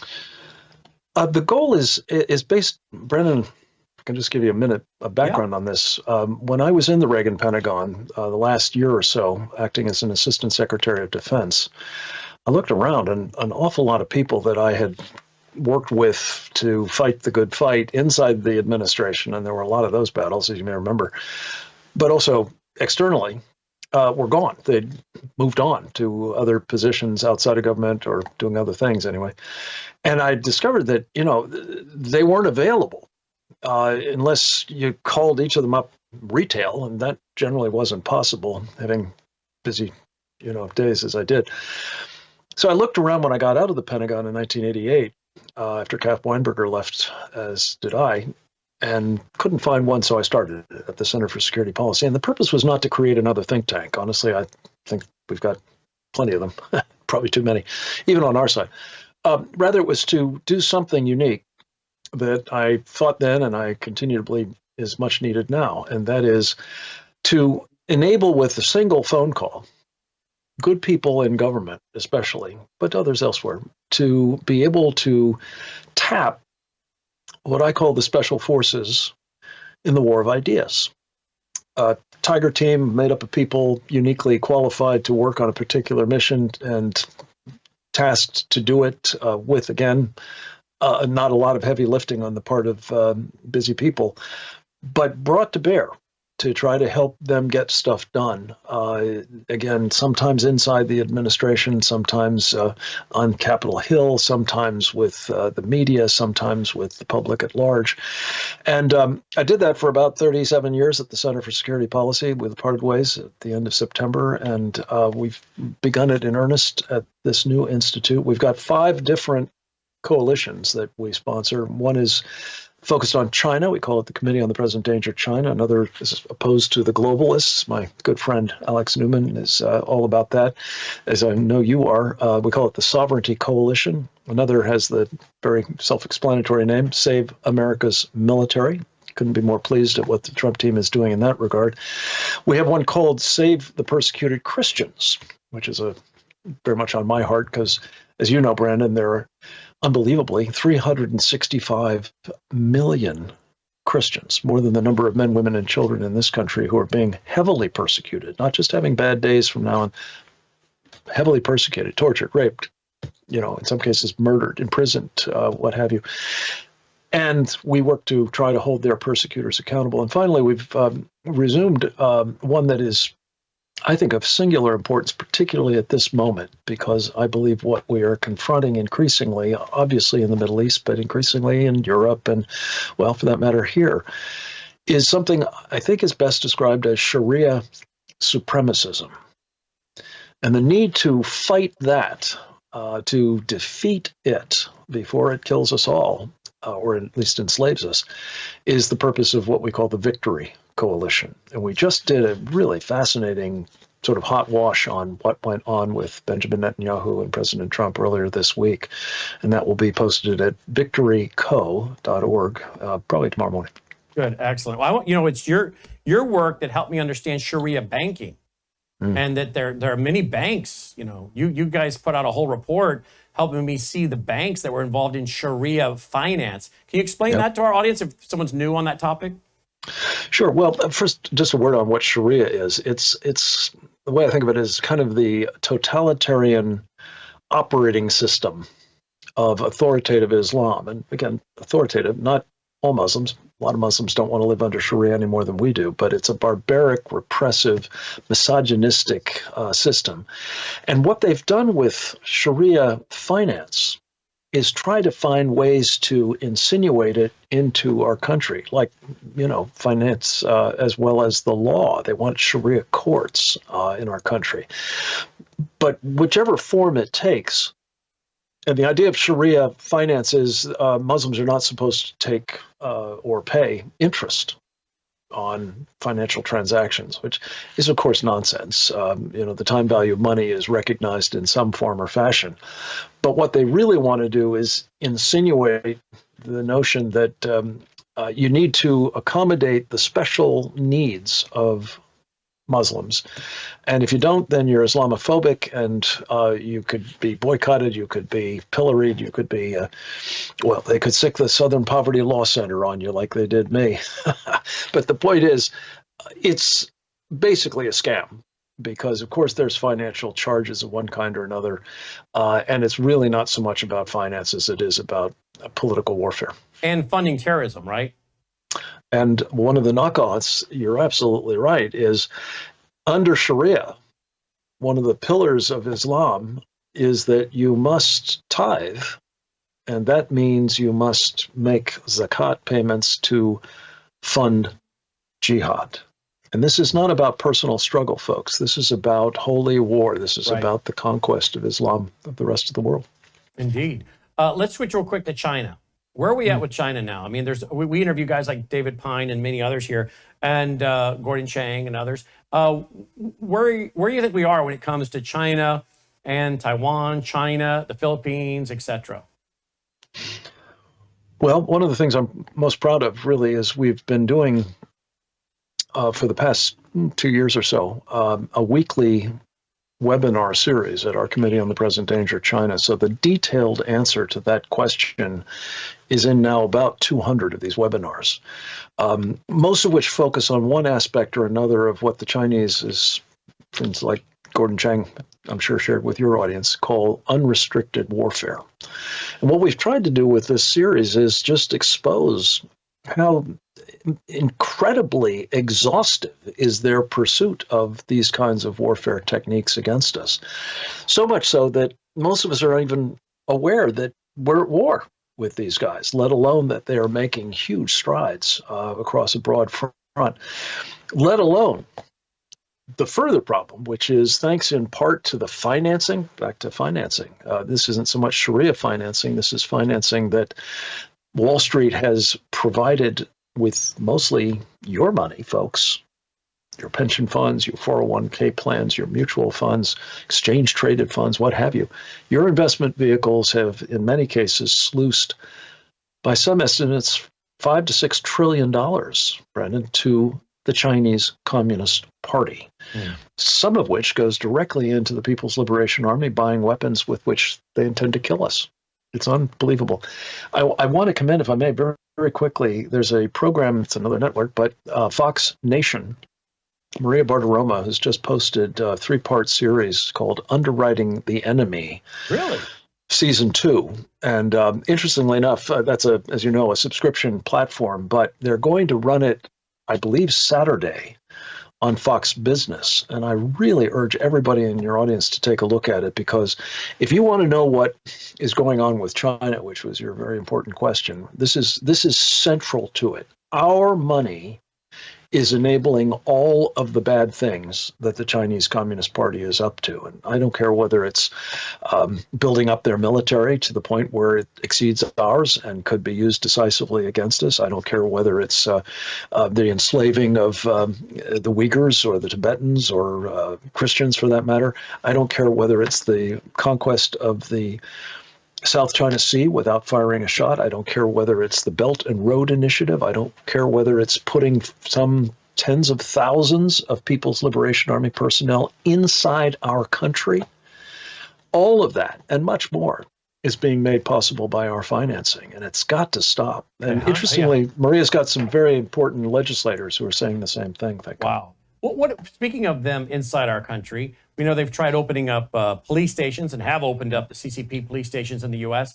What do you think is going on with these, say, 100,000 military-age males that are CCP? What are they here for? What are they waiting for? As I've put this question to other guests, I mean, the CCP surely can't want them to sit here for 4 or 5 years and become lazy and overweight and loving the American culture, and then maybe walking away from the CCP. I mean, surely they didn't send them here to just sit for 5 years, 10 years.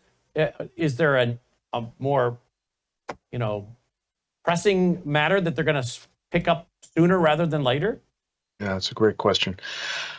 I have what I call a unified field theory of what's happening in the world today. And you chronicle it every day, so I know you're all about it.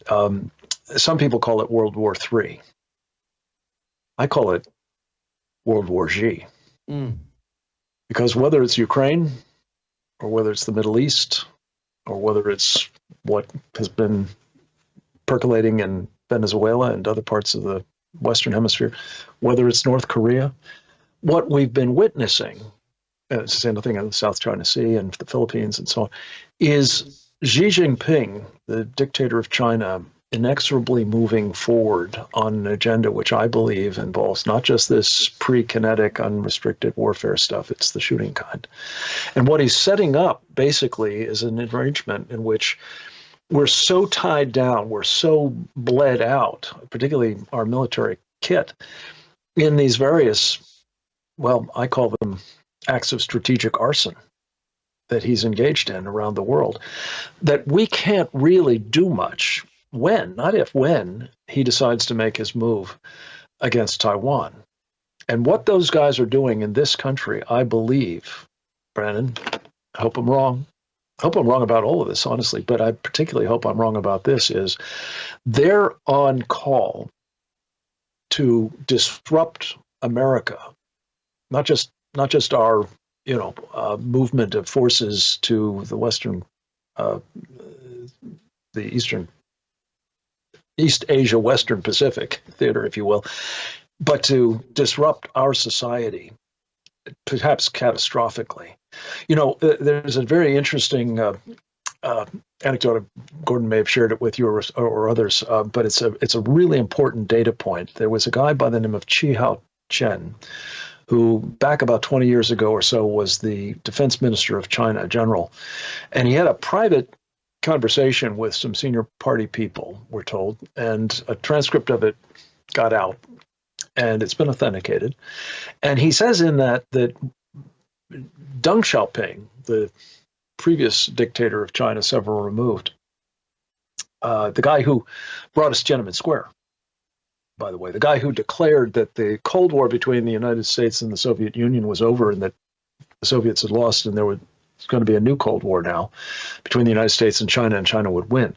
That guy, according to Chi Chen, had tasked the People's Liberation Army's bio-warfare program to depopulate the United States so that it could be colonized by China. I quoted That's just another ironically, example I mentioned that on my radio show today. You wouldn't have known that. Did you really? But I actually referenced that today, and I said, let's not forget, their general was saying they wanted to get rid of 2/3 of Americans and keep 1/3 of Americans to be the servants of the superior race. You bet.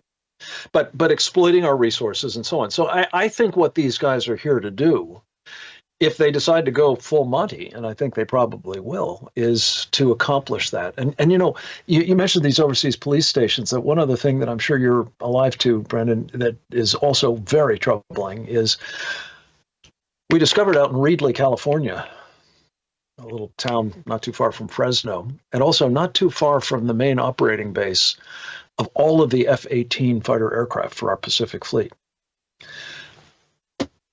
a biowarfare lab that was populated by Chinese nationals and had 20 different deadly pathogens in them, including, by the way, a freezer that had on the outside of it in Mandarin a sign saying Ebola.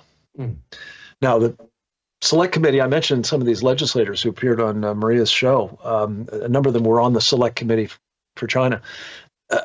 One of the things that group reported, having studied this biolab, is the conclusion that there's almost certainly more of them in this country that we haven't found yet. And it was an act of God that we found that one. There was a zoning inspector who happened to notice. She was very, observant. She noticed that there was a garden hose coming out of what she thought was a vacant building. And she opened the door, and there were all these Chinese guys in white lab coats with some mice that have been genetically modified to spread COVID and other diseases. I mean, you can't make this stuff up. But if pick a number, you said 100,000, it could be more, it could be less, I don't know. But whatever it is, I know what 19 guys who were amateurs did to our country on 9/11. 10,000, 20,000, 100,000 Chinese special forces trained for sabotage, trained for attacking infrastructure, trained for assassinations, and lashing up with biolabs full of deadly pathogens. I mean, this could truly be, the end of America. So we've got to get on this. And one of the things I'm so grateful to Donald Trump for doing is saying we got to find those guys and we got to get them out of here as part of his immigration crackdown. 100%. And I don't know if you saw this. Look at this. The BBC, Uganda begins Ebola vaccine trial after new outbreak. This is 2 days old, okay? I mean, they're beginning this Ebola vaccine and rolling it out. And I saw that this morning in my show prep, and I'm like, what are these guys preparing for, if anything? I just found that a little odd. Let me transition with you in closing in regards to USAID. What do you make of this? I mean, this has really stunned some people who are kind of veteran people. I mean, as far as being in the law and the courts, Washington, just how many millions of dollars we're talking going to all kinds of news outlets. And I'm a little irritated. I don't get $500,000. You weren't one of them. Yeah, I'm not one of them. I don't get $500 million. I'm not either. Like PBS and NPR reporting. Politico. AP. Well, yeah, what I make of it is this. And I have to tell you, this is not necessarily a popular thing to say to people who are MAGA or America First, but it's the truth. Foreign assistance can be a very powerful and valuable instrument in our national security political warfare, but not in the hands of Samantha Power, who Donald Trump, I think, was thinking of when he described this outfit at AID as radical lunatics. What Samantha Power did, it may be lunatic, but it's, as the Bard said, there's method to her madness. What they did was they took this unbelievable slush fund.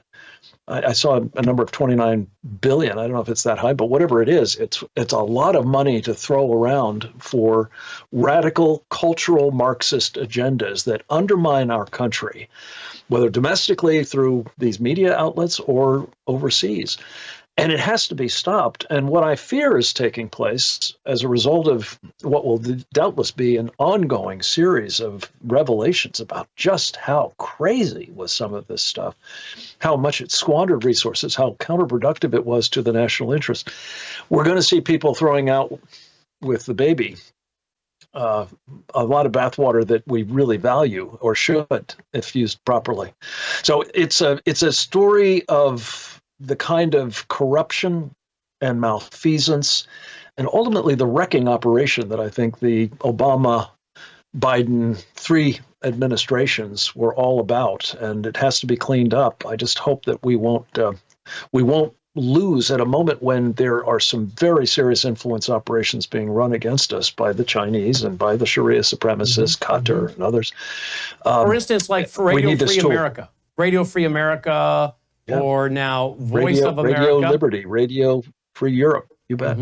These were used, I think Ronald Reagan used these to try to reach people behind the Iron Curtain and say, hey, this is what America's for. This is what America's about. And we want to support your liberty and freedom. And we want to bring down the Berlin Wall. And then you got the Voice of the truth. Yes.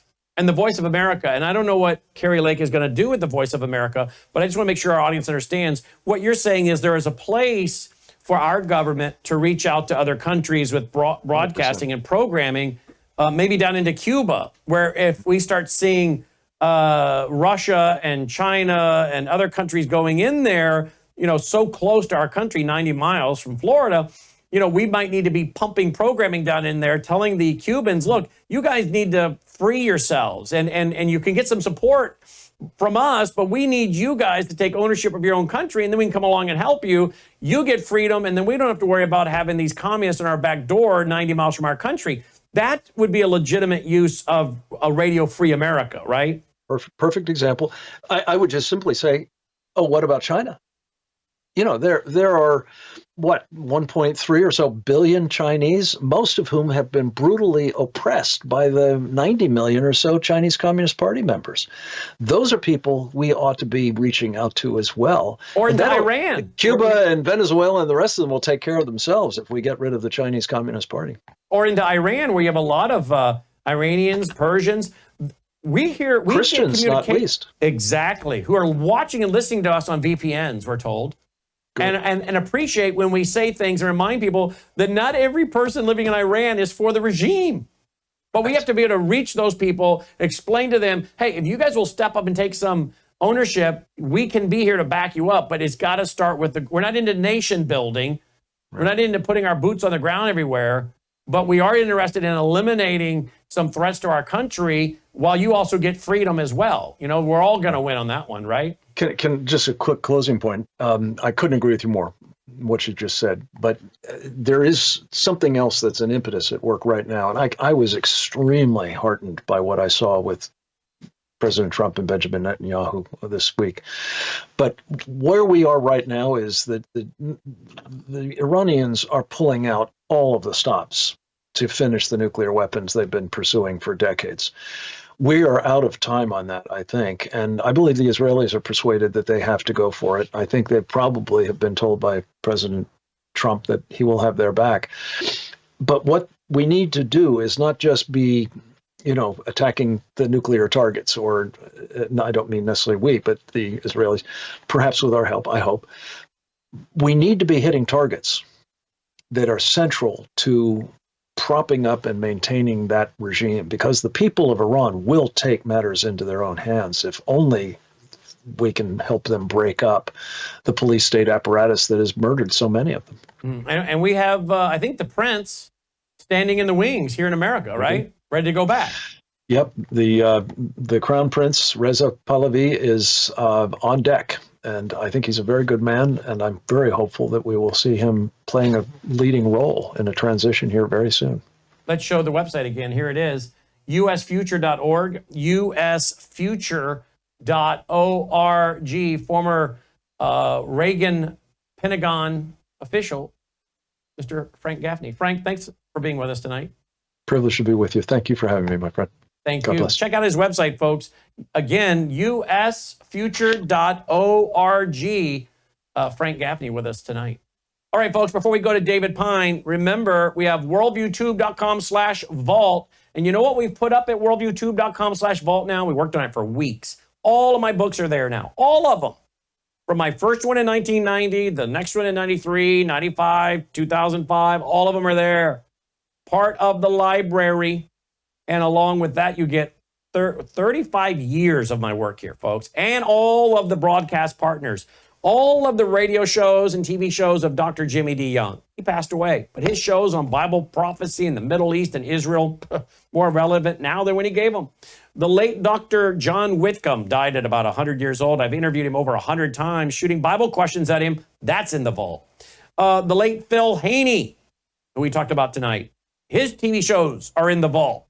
There's so much in the vault. I hope you'll check it out. worldviewtube.com/vault. worldviewtube.com/vault. You also then get access to free events, live streaming events, I should say, live streaming events like Saturday night, February 22nd, in studio here. We've moved it only exclusively into the studio. We're not going to mess with a theater and a live crowd. Just don't have time to organize all that. So we're going to bring them into the studio. J.J. Carroll, Todd Bensman, and Colonel Rob Manus. But you have to be a Vault member. It's our National State of the Union panel, the State of the Union panel for Vault members, a way of saying thank you for your support. And then, of course, you can live stream the April 15th event, live stream it with Dr. Andy Woods. And we have a couple other big things coming up. There will be for Vault members to see live streamed. We'll tell you about that soon. Get your membership now for as little as $9.99, folks, a month. $53.94 for 6 months, or $95.88 a year.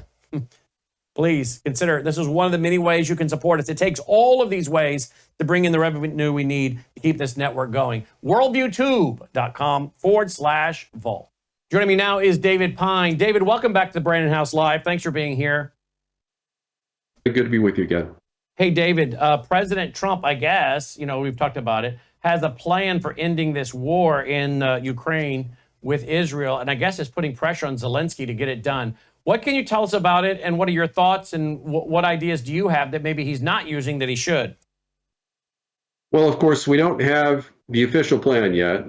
We've been told, reports indicate that General Keith Kellogg, who was appointed as special envoy to Russia and Ukraine by the president, is going to share this plan formally at the Munich Security Conference, which will be attended by our NATO allies as well as Ukraine. Russia, of course, is no longer invited. They used to attend those back in the good old days when we had the NATO-Russia Council was still active. So that should be released in the media. But what we do have is a plan that was released from a Ukrainian opposition media entity that was covered by Newsweek just last Monday. So it was released 11 days ago, covered by Newsweek 10 days ago. The next day I wrote an article about it. And the provisions are much more hopeful than the Kellogg plan of that we heard about this past summer, because the Kellogg plan had three key provisions that were unacceptable to Russia. The most important of which I think was it didn't actually have Ukraine proclaiming neutrality outside of NATO. It simply delayed NATO membership 10 to 20 years. It also had a provision where we would send perhaps up to 200,000 NATO peacekeepers to Ukraine, which Zelensky is demanding as the price for him agreeing to a ceasefire, which would be deployed along the front lines. That obviously is, that would essentially start a nuclear war, I think, with Russia. So that's off the table.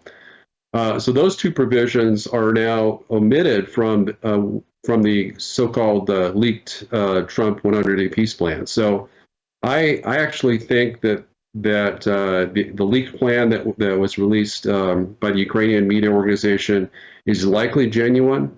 There may be a few minor points that they didn't get right, but I think it's likely genuine. It fits kind of what we've been hearing. The timetable for peace Trump seems to be moving along that glide path, which is essentially that Trump will have phone calls with Zelensky and Putin no later than early this month. So within the next week, we could expect to hear about a call with Putin if this plan is genuine. Then later this month or early next month at the latest, there will be additional meetings, presumably some kind of video Zoom meeting with Putin, and also meeting with Zelensky to discuss the framework of the peace plan that Trump is proposing. That we're hoping will go public, so we'll all learn about it this weekend, and then that would be followed by a ceasefire in late April. that would also convene a international peace conference that would be, according to this leaked report at least, would include the U.S., China, EU, and Global South. And then that would be following that rather by May 9th, which is Russia Victory Day, where they celebrate the 80th anniversary of their defeat of Nazi Germany in World War II. There would be a permanent peace plan that was signed, formally ending the conflict, and that would be something to celebrate not only in Russia with their planned military parade on May 9th, but also here in the West. Mm. And so, are you feeling good right now, or not? I am feeling good, yeah, and I forgot to mention the last article of the Kellogg Peace Plan, which is objectionable to Russia, and unfortunately that one is still in this plan, and that is essentially where we're not agreeing to the Russian demand to reduce the size of the Ukrainian military or to limit its armaments. In fact, under the Kellogg Peace Plan, we would seek to modernize it or continue to upgrade its military capabilities, and that is a provision that will be guaranteed to sink any hope of a peace deal with Russia. I would anticipate that a ceasefire would still be possible, but we'd have to meet him more than halfway because Ukraine is claiming, or Zelensky is claiming, that they have 880,000 troops in their army. Russia's demanding that they reduce that to 100,000. Based on all the reports that I've heard, the actual size of the Ukrainian army is only 350,000. I think if we were to compromise around 250,000, as was the Ukrainian position during the Istanbul Agreement, if that was part of a peace framework, I think Russia would feel very comfortable in signing a ceasefire agreement on April 20th. Mm. All right. So what about our Iron Dome? President Trump's talking about an Iron Dome. I'm pretty excited about that idea. We need that. You know that. If they want to come up with us with a, cargo container ship off our coast, pop out a cruise missile, maybe a Club K cargo system, we're toast. We have no systems to knock those down that close. Yeah, it's even worse than that because as I've discussed on your show previously, it was revealed by General Hyten during Senate Armed Services Committee hearings in March of 2023 that the U.S. official policy is that we not defend the homeland against Russian and Chinese incoming nuclear missiles. So we have essentially no systems or very limited, extremely limited capability to shoot down Chinese nuclear missiles that are incoming warheads, but we have no capability to shoot down Russian nuclear missiles unless they're coming from the Pacific direction, which most of all their ICBMs would be coming over the Arctic, the North Pole. So we have no capabilities to shoot those down. During the Biden administration, Republicans in Congress proposed that there be a missile defense site, interceptor site around the D.C. area to protect the Capitol against incoming Russian nuclear missiles, and the Biden administration vetoed it. So they didn't feel the need to protect the president or the White House or the nation's capital against Russian nuclear weapons, all the while that they're fighting this proxy war to encourage and potentially provoke Russia to attack us with their nuclear missiles. It's kind of ironic. Yes, it is. The president of the EMP task force, David Pine, dpyne.substack.com, let me do it again, dpyne.substack.com, if you want to follow his Substack. And then he works at the organization emptaskforce.us, if I remember correctly. That's right. Thanks, Brandon. As always, thank you. David Pine checking in again. Check out his site, dpyne.substack.com. All right, joining me now is Wes Peters and Michael Weiner. We did have a 6:30 to 7 show with them, but we needed to condense it into my show on Thursday nights now to open up that slot for our D.C. Bureau Chief Neil McCabe in the Worldview 2 Washington Report. But we want to get an update each Thursday evening with Michael Weiner and Wes Peters, also known as the Bad News Bears with Swiss America. They join us now. Gentlemen, welcome back to the broadcast. Thanks for being with us. Good evening, Brandon. Hey, good evening, Brandon. How have you been? I'm good, thank you. Staying out of trouble? I'm trying to stay out of trouble, right? Right. You know, No, he's in All right, blue. good. Notice that blue. It's because of us he's wearing blue. I'm I very did. I excited. picked this outfit out tonight knowing you were going to be on. There you go. Here we go. Let's go to this article here. Gold demand hits record levels as central banks buy at eye-watering pace. Now, we've talked about this for several years. Central banks around the world loading up on gold, but they're continuing to do so now. Now, this article says at an eye-watering pace. Michael, what does that mean to Yahoo Finance, you think, an eye-watering pace? And why are they continuing to do this? Because China and the BRICS nations have monetized gold as part of their monetary system. They announced that October 24th. We've been on top of it. Brandon, you've been on top of the BRICS for years, 10 years, 20 years. It's 10 years or more, excuse me. It's the Chinese turning around and nationalizing gold into their monetary system. They're putting it into the BRICS currency. They're putting it into the BRICS system, SWIFT system. And the guy who's taking over for the Treasury, Basant, has made it perfectly clear that a few things. First of all, one of his biggest positions for his company has been in gold. He's a huge supporter of the Bretton Woods Act, which goes back to 1944, 80 years old, stating that gold is part of the monetary system of the world. We breached it in 71. And he said we need to re-embrace it. But they are getting ready for a currency war because that will settle the point of who really controls the economies of the world. Trump knows it. Basant knows it. Xi knows it. And the other people in the BRICS know it. That's why we've talked about on previous shows, Indonesia, Malaysia, stepping away from the United States and saying, we don't care about if we don't do business with the dollar. These are things we haven't seen before. So people have to look to the fact that not only is the world and the central banks, which are the banks that are the federal banks, federal reserves of countries buying gold, but people need to look at that as an integral part of balancing their portfolio. What we've seen over the last few days, when we saw worry about tariffs and, Trump playing a chicken with these people and winning, which is great, but what went up? Gold all week long. And they are sending a message to the world, and up and coming is the resolve of the European Union. And that, I believe they'll cave, but it's going to be a mighty little blow. So that's the main reasons why you're seeing so much activity with gold, and you're going to see more. I predicted 2,800, Brandon, in the beginning of January, by the end of the month when we were sitting at 2,590. Where are we? We're at almost 2,900. I said 3,000 by April 1st. I stand by that, in 3,600 year end. Gold is money. Get used to it. Use it. Protect yourself. You're a fool if you don't.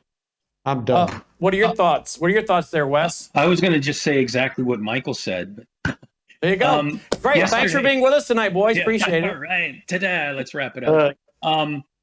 Yesterday, gold hit $2,877 an ounce. We're knocking on the door of $2,900 an ounce. I mean, that's incredible. Just since January 1st, gold's up over 8%.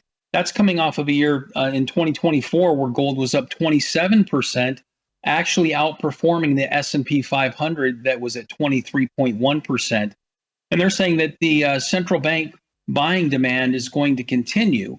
And for a number of reasons, which Michael went into, there's going to be a lot of volatility in the markets this year. Both Mexico and Canada got a 30-day grace period to get their act together. Mexico committed 10,000 troops to the southern border. Canada is getting a fentanyl czar, and they're doing some things. But those negotiations, I'm sure, are going to continue during this 30-day period, and we'll have to just wait and see what happens with these tariffs. But that's not the only reason that these central banks and people are buying gold and silver. It's not only a safe haven asset and a hedge for inflation, but with this de-dollarization that is continuing around the world, that's forcing people to look to physical, tangible assets. And there's nothing that's going to be that safe haven asset and get you out of paper fiat currencies like physical gold and silver. So I think this is going to continue. I think here shortly, within the next couple of months, we could easily be over $3,000 an ounce, like Michael said. And by the end of the year, A lot of it is going to play on inflation. The Fed's still trying to catch falling knives and battle inflation with Trump's policies. So it's going to get very interesting. And like I've been telling people, it's time to buckle up and pay attention to what's going on. We're here in February, the first part of February. If you haven't reviewed your portfolios, you really need to. And, Brandon, it's both Michael and I, it's kind of a good thing that we've gone to once a week right now, because we're getting back to being buried where, we work 9-10 hours a day and we can't keep up with the people that are reaching out, finally wanting to discuss this and learn more about protecting savings and retirement funds with physical gold and silver. I'm done. You're done. You're done. All right. One of the things that, Wes, so I want to bring up a little thought, Brandon, that you never thought of yet. I had a very good friend of mine who used to be in the industry pretty strongly and worked for the NFA, National Futures Association, and he brought up a very interesting subject, that all this stuff with Doge right now is going to uncover a money flow, and some of that money flow is money going to the Democrats' back door. That's why they're so afraid of what's going on. And he said something very interesting. He said, I wonder why Menendez wanted to get paid in gold from people. Probably because he probably knew about all the money floating around in all the different doors in Washington. So, this USA and all the rest of them, there's money going all different places. And all of a sudden, Menendez wanted to get paid in gold. Called him Gold Guy, Gold Bob. Interesting. Wow. All right. If you want to get a free packet of information, 602, just text Wes your name and address. He'll send it on, including how to put gold into your IRA. 602-558-8585, 602-558-8585, and you can put gold into your IRA. They'll tell you how you can do it. Actually, it goes into a depository in Delaware, and you can then take out some as you need it, pay taxes on it, and get a check. They'll tell you how it all works, folks, and therefore you'll be diversified. 602-558-8585. Wes Peters, Michael Weiner, i.e. the Bad News Bears. Thank you, gentlemen. Hey, thank you, Brandon. Thank you, guys. Thank you. Wes Peters, Michael Weiner checking in. Get that pack, 602-558-8585. Just text Wes your name and address. He'll send it on. No obligation, just a free packet. Why not check it out? Get the information and then make your decision after you've done your due diligence and homework. I don't give financial advice, I give financial opinion. But my opinion is you should get the free packet, check it out, look out how to diversify in this, these very concerning and yet sometimes complicated times. All right, so do that, will you? All right, before we conclude, take a look, folks. MelissaHouseBG.com. Bella Grace, I take it every day, sometimes twice a day. The Elixir, 3 powerful ingredients, 80 clinical trials. And then, of course, we have the skincare. Melissa loves that. And then we have the weight management, all natural, plant-based weight management. And then the brand new restorative sleep. Just got that in. Melissa tried it last night. I fell asleep too quick. I'm so exhausted by the end of the day. I have no trouble sleeping. She took 1 or 2 last night, whatever the instructions are. Then she had a great night's sleep, no doubt about it. She's going to report to us herself. Restorative sleep, 10 products in there. Some of them are beauty products for their beauty benefits as well. So restorative sleep, all natural. Check all of this out at MelissaHouseBG.com. MelissaHouseBG.com. I take it each and every day, Bella Grace. I'll take one right now. Collagen, not just any collagen, high-end collagen with the peptides cut short. And remember, your gut lining is collagen. And so you don't want to have leaky gut. A lot of health issues are related to leaky gut. And my hands cracking and bleeding, Dr. Lucky said, was probably related to leaky gut, Brandon. That's why when you got on Bella Grace, all of a sudden your hands cleared up and quit cracking and bleeding. Well, I didn't know that your gut lining was collagen, did you? So you better take high-end collagen. You said, well, I put collagen in my coffee. Well, wait a minute now.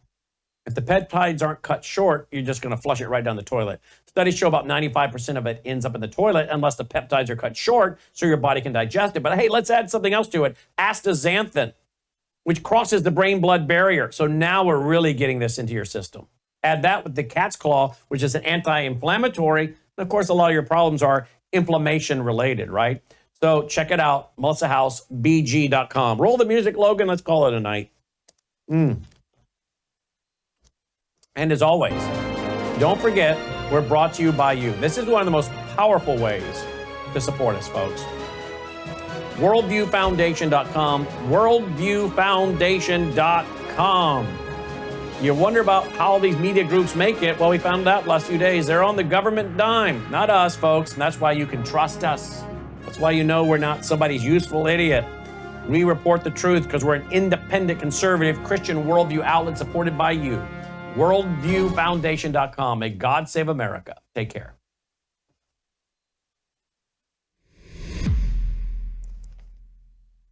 We live in uncertain times. In fact, we live at a time when our own governments all over the world are warning us that there could be big problems with our power grid. World War III seems to be right on the horizon. Let me ask you this. Do you have a satellite phone? Should communications go down with cell towers? Do you have a satellite phone to get a hold of that college student or your spouse who travels, whatever it might be, to get a hold of your senior adult parents?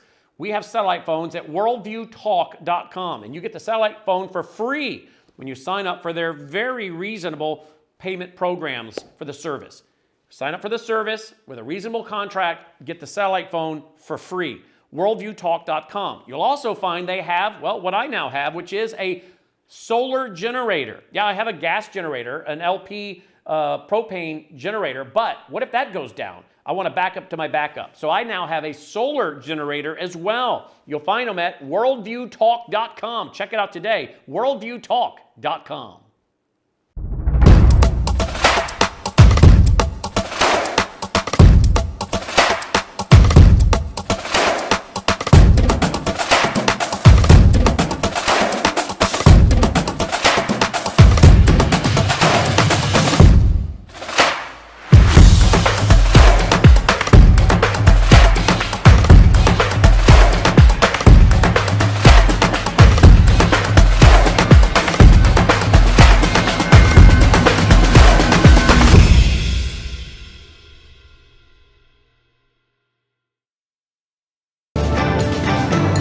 Faith, spiritual values, moral issues, government, economy, education, work, responsibility. What we think about these depends on our worldview. Now, VCY America presents Worldview Radio with Brannon House. And welcome on this, what is the date today? Thursday, February 6th. 2025. Can you believe it, folks? February 6th already. Here we go. Lots going on. I'm having Matt Staver on Worldview, Brannon House live tonight. Not Worldview Radio. That's Worldview Radio right here. I'm having Matt Staver on Brannon House live tonight. Man, the cases that he is covering and taking on are so important. And they really show us that voting is just really the first step. We still have to stay so engaged. There are so many things that have to be corrected yet, my friends. Voting is just the first step. And now we got to be engaged because we have bureaucrats at the FBI digging in their heels. We have people disobeying in the prisons, the Federal Bureau of Prisons, the executive orders of President Trump, the lawlessness by government employees. And then we can just talk about what's going on at the state level. The cases are out there, folks. There's so much yet to go. Here's one of them I'll refer to right now. The FBI rebels. The fight to take back the government is a long way from over. And that's exactly right. Amongst Trump supporters these days, you hear the phrase, "we are so back." You hear that a lot. You know, that is so true. I see that on social media all the time, and I think when I hear that, that is a foolish person. Or it's a person that's involved in, what did Alan Greenspan call it? Irrational exuberance. Remember that over the stock market? I think to myself, that's a person involved in irrational exuberance. When I see someone say, "oh, we're so back," and they were doing that like from day one, or even before he was sworn in, I thought that's not something that I would be posting. It makes you look silly. That's a slogan. That's being a sloganeer. Because we are far from being so back.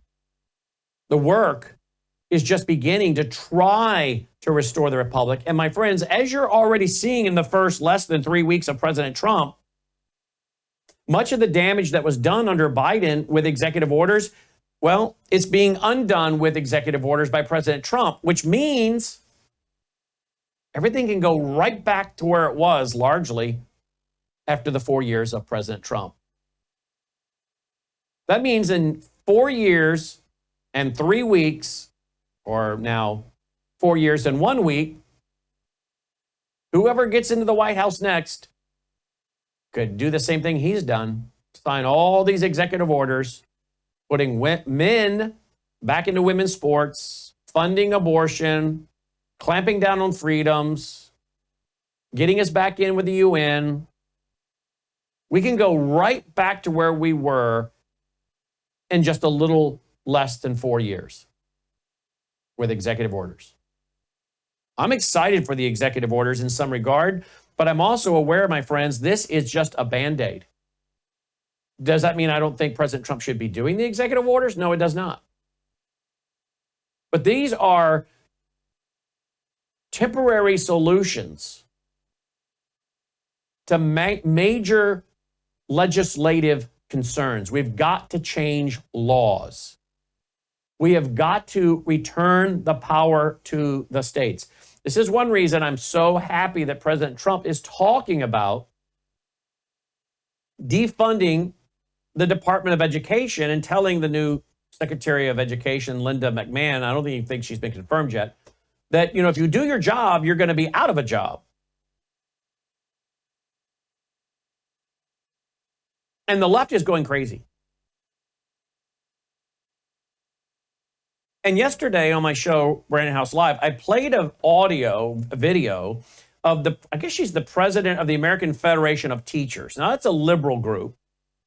I think in my 1993 book, Cradle to College, which is now available in the vault. You don't need to buy any of my books, folks. Save your money.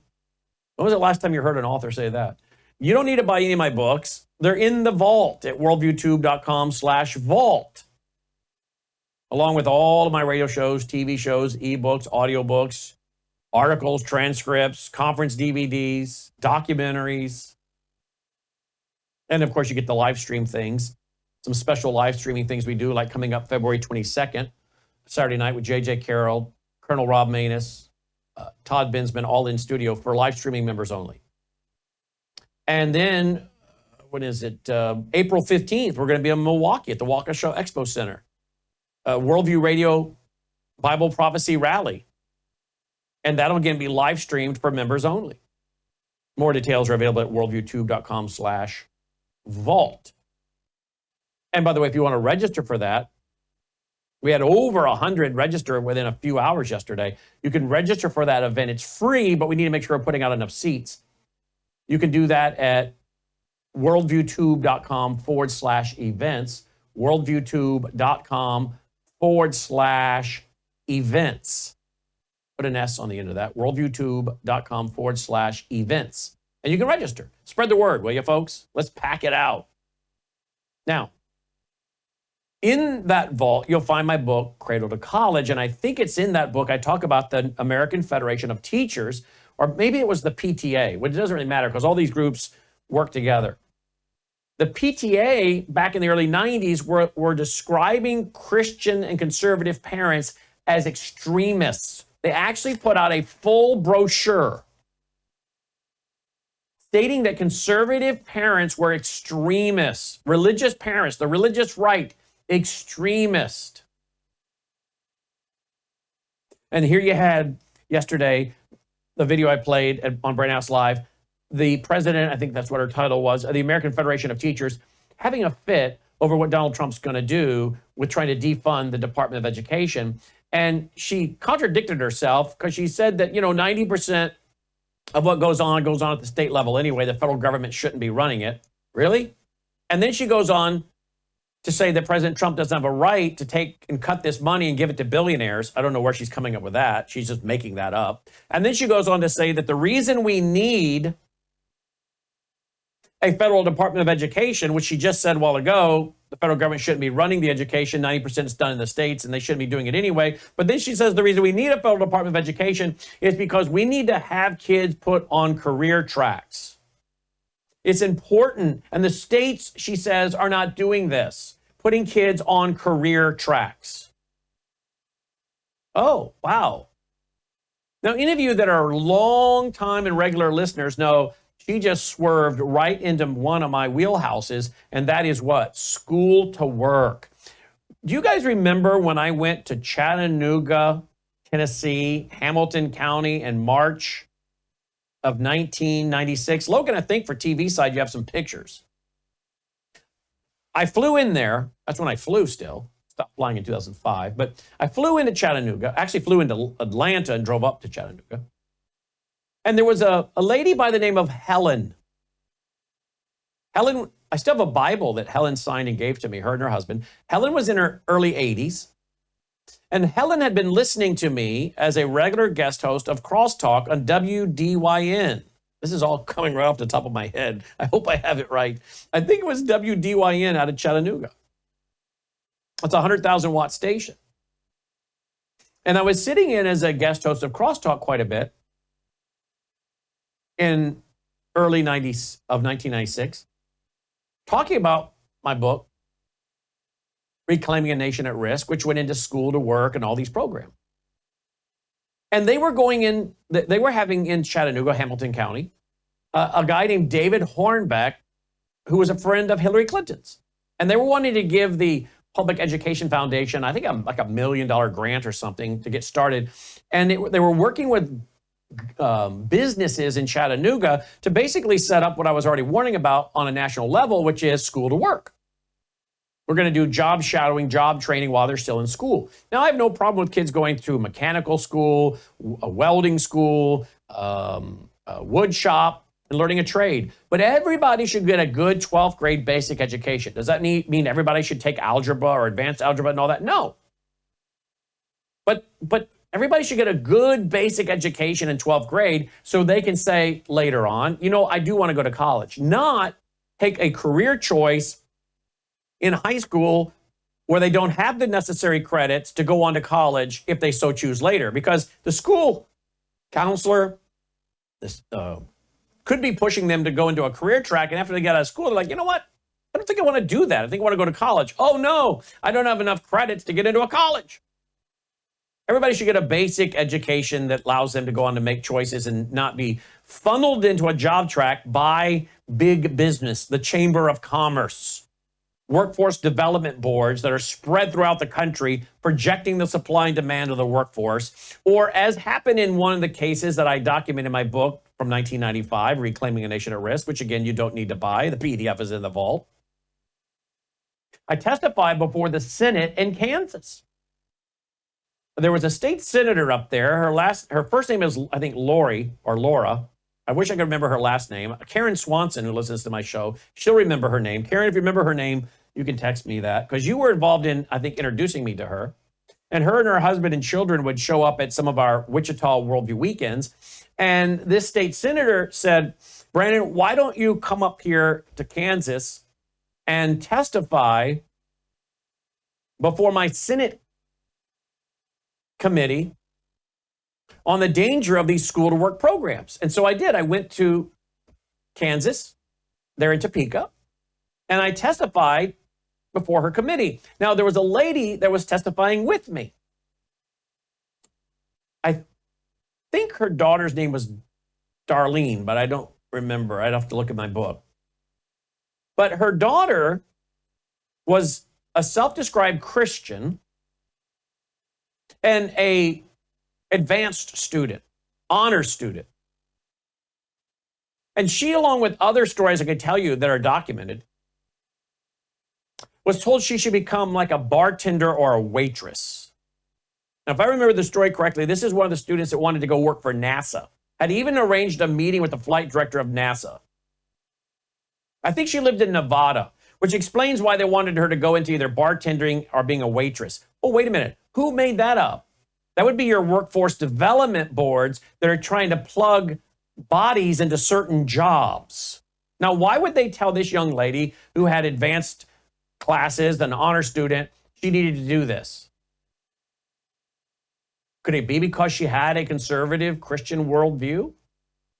I mean, this is what Aldous Huxley wrote about in his book, Brave New World. Square pegs don't fit in round holes and tend to have dangerous thoughts about the social system and infect others with that discontent. Remember that? So this lady yesterday with the American Federation of Teachers is complaining that Donald Trump is going to cut the funding of the the Department of Education, and that we need this for career track and training. I'm like, whoa, this is a flashback. Remember, I have a actual book from the Department of Education in Minnesota where the students were described as raw material and the parents were described as the suppliers of the raw material. Guess who the customer was? Not the parent, the taxpayer. The customer was business. They're turning the schools into vocational centers for business. Donald Trump is right to shut down the Department of Education, but he needs Congress to do it. Hello, I'm Brandon House. Melissa and I have been taking Bella Grace, this powerful elixir, since last fall, 2023. The results have been amazing. My hands would crack and bleed, deep cuts and cracks every winter for years. No matter what we did, we couldn't get them to stop cracking and bleeding. This year, I took Bella Grace, no cracking, no bleeding. My acid reflux, gone. Haven't had to take a Pepsid. My hair growth, the last 2 times I had my hair cut, the lady had to use thinning shears on my hair. That's amazing. We've also received incredible feedback from you, our listening audience, and the impact it's had for you. This is loaded with astaxanthin. That's a powerful antioxidant. Collagen, but top grade collagen. Studies show 95% of it is being absorbed in the body because of the way they develop it. Then we have something called cat's claw. That's an anti-inflammatory from a vine in Peru. It's the bark, and it's an anti-inflammatory. There are about 80 clinical trials on Bella Grace. Please get a subscription now and save. MelissaHouseBG.com. All right, so I'm dealing with this phrase now where not everybody, but a lot of people are posting on social media, we are so back. And when I see that thing, that is just, again, juvenile behavior. It shows a lack of substance, a lack of education.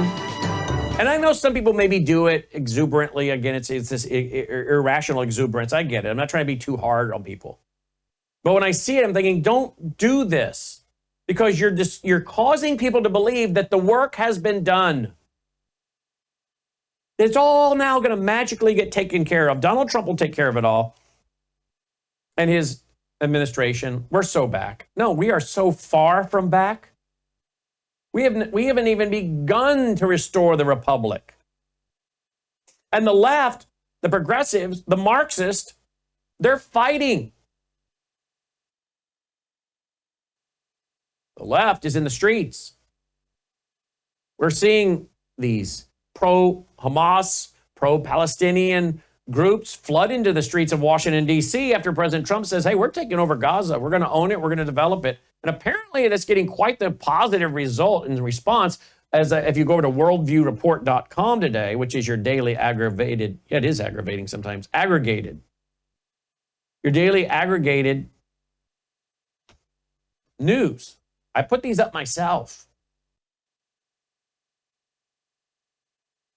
And I see here, where is it? One of them about Trump in Gaza. But one of the articles I put up today is getting quite a positive result with some of the folks in Israel. Yeah. Trump. Gaza plan is the first good idea I've heard, says Netanyahu. I saw another article today. I thought I posted it. Maybe I didn't. Yeah. Israeli politicians welcome Trump's proposal for U.S.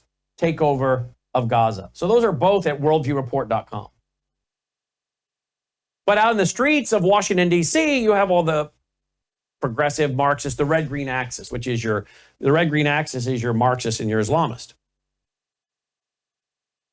And where are the people that are patriots, conservatives, Christians, constitutionalists? A lot of them are just sitting on social media talking about how we're so back. The left is still in the streets. And if that's going to be our mentality, this is going to be a short 4 years of a reprieve and a Band-Aid, and then it's going to go right back to where we were in about 3 weeks with all the same executive orders being reversed. Unless there is a couple things. One, we have to have good legislation. You see, Donald Trump can't shut down the Department of Education. He can take away some of their funding. He could order, and I've been saying for years, if I were president, one of the first things I would do is go through the Department of Education and I would pull out all their computers. Nobody would have a computer. Nobody would have a phone. They would come in and they would be given crossword puzzles every morning. And they would be ordered to complete X number of crossword puzzles. That'd be their job. And if they didn't complete them, then that would go on their record because it takes a while to fire a federal employee, I guess. But I'd clean out every computer from the Department of Education building, all the phones, everything. It would be a sterile environment with nothing but a desk and number 2 lead pencils and crossword puzzles. Because there would be nothing I would want the Department of Education doing. Because it's an unconstitutional agency. It's not in the Constitution. The powers the federal government has are limited, express, unlisted powers belong to the states, respective people thereof. But he can't shut it down on his own. He can defund it. He can maybe let some people go, but he's got to be careful because they're going to run. Their unions are going to run to judges. He needs Congress. And that's going to be harder legislation to get, but it's also going to be harder legislation to undo. Executive orders, they can be redone in a matter of minutes. So, people that say, well, we're so back, they don't understand. In addition to good legislation being passed, which means the people on the right, the center, the libertarians, the conservatives, the patriots, the constitutionalists, whatever you want to call them, they too are going to have to be in the streets in a peaceful manner, obviously. They're going to have to make their voice known and heard. They need folks to know in Washington, this is what is the will of the people. They need to know that if they do not want to follow the will of the people, then yes, they will be primaried. People will raise money, people will work the grassroots, and they will work to primary any of these rhinos or any of the people in the other party. The people want a return of their government, of the people, by the people, for the people. The other thing we have to do is restore states' rights. Restore state rights. And yet I don't see a whole lot of governors really speaking up on a national level on this. Maybe one or two. And some of the attorney generals. But again, this needs to become a major, major issue in the next 4 years. Less than 4 years. We do it now. We need people to understand the 10th Amendment of the U.S. Constitution. The average American does not know what the 10th Amendment is. They need to. They need a good education in the 10th Amendment. And to use this to shut down these agencies, defund these agencies, return the responsibility where it goes, the states and respective people thereof. Last night, we played, when you go to Brandon House, or when you go to Worldview Tube later today, it's not up there yet because I haven't written the titles. The guys rely on me to give them titles for each segment from the night before, and I haven't done it yet. But one of the segments last night was we played news clippings, or news reports from the TV stations in Chattanooga, Tennessee, from when I went there and spoke in 1996, March of 96. And if you guys remember that, Vic Eliason flew in there and filmed the whole thing. I just texted one of the guys at VCY today and say, do you have the VHS of that? Because Mr. Eliason was down right there on the floor to my left as I was speaking, which was a real encouragement, folks, when he showed up all the way from Milwaukee to be there and film it. But just knowing he was there was a real encouragement to a young 30-year-old. because this room was packed with 1,000+ people, and I didn't know what percentage were friend or foe, right? I found out after a few standing ovations, and they weren't applauding me, they were applauding the message of parents' rights. But I didn't know. All I saw when I pulled up with Helen and her husband, she was in her early 80s, and she said, this guy needs to come to town and speak and offer the alternative view. Because we don't want this $1 million going to this group connected back, if I remember correctly, to Hillary Clinton for this school to work agenda here in Chattanooga. And this gentleman ought to get equal time. So the school board, some on the school board were conservatives and said, sure. So they invited me in to speak at the request of the Hamilton County School Board. And they had to keep moving it to another building because the crowd they heard was going to show up was bigger and bigger. And I was on the news the night before I got there. I was hearing over the phone, because we didn't have cell phones and everything like we do today, the audio of what the news stations were saying about me coming into town the next morning. You know, one of the groups put out there that Jerry Falwell had tapped me to go into Chattanooga. Jerry Falwell did not order me to Chattanooga. They got that because they found out, I guess, I was writing a regular article for the Liberty Journal. So I go in there, and when I got to the building and they pulled in the parking lot, Helen and her husband, who were hosting me, when I pulled in, and they pulled into the building, there were all these media trucks, satellite trucks. So the media was there. And last night we played some of the media reports where the media interviewed me. And of course, the Parent Teachers Association, the lady tied to that, and we have the paper news clipping. We're putting it online, actually, here in the next few days. She said House is an extremist comparable to that of the Ku Klux Klan and the blacklisting of the 1950s. By the weekends, they were drawing cartoons of me in the paper. House of Fear, banging on a big old drum, leading a parade, like the Music Man.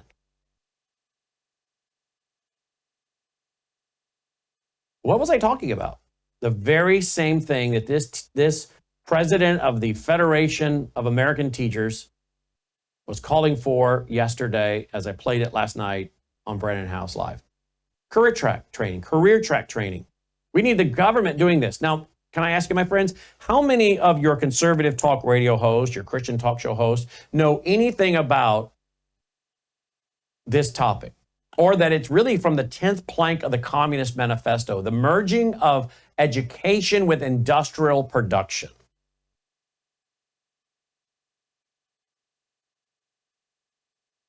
But we're so back. We're so back, they say, but yet most of them don't even know the issues of the day. Can they tell you what Fabian socialism is, communitarianism is? Do they know about Agenda 21, Agenda 2030, a sustainable development? Do they understand these worldview issues? No, most of them do not, but they're good at slogans. And they're good at pushing these slogans around, convincing other people, I think, to just chill. Just chill. It's all taken care of already. We're already back. No, we're long from it. Long way from it. When I interviewed Matt Staver, here's one, putting Idaho on guard. No Christians as commanders. Policy is unconstitutional. That's in Idaho. That's supposed to be a conservative state, but we've had people on here saying, no, it's really not. It's a rhino state. Most of your Republicans here are rhinos, or they're of the other party, but they run as Republicans because that's the only way they can win. But no, it's not a conservative state in a lot of ways. Are there some conservative policies? Yeah, here and there. But there's a lot of craziness going on there in Idaho. There's another case that the Liberty Council's dealt with, and that's a father. And the judge has said that his child, the mother and the father never got married. Apparently they had a child out of wedlock. One of them becomes a Christian, the mother, and she's going to a Calvary Chapel church. And she's taking her daughter to Calvary Chapel church, and the father is objecting. And the judge spent 11 pages. 11 pages the judge spent. And this is up in Maine. The judge spent 11 pages going after the church. Here's what it says in the Liberty Counsel. The judge spent 11 pages excoriating Calvary Chapel Bangor and quoting a former Marxist sociology professor's assertions that Bible-teaching churches like Calvary Chapel are, quote, Moses cults, end quote, that, quote, harm, end quote, children.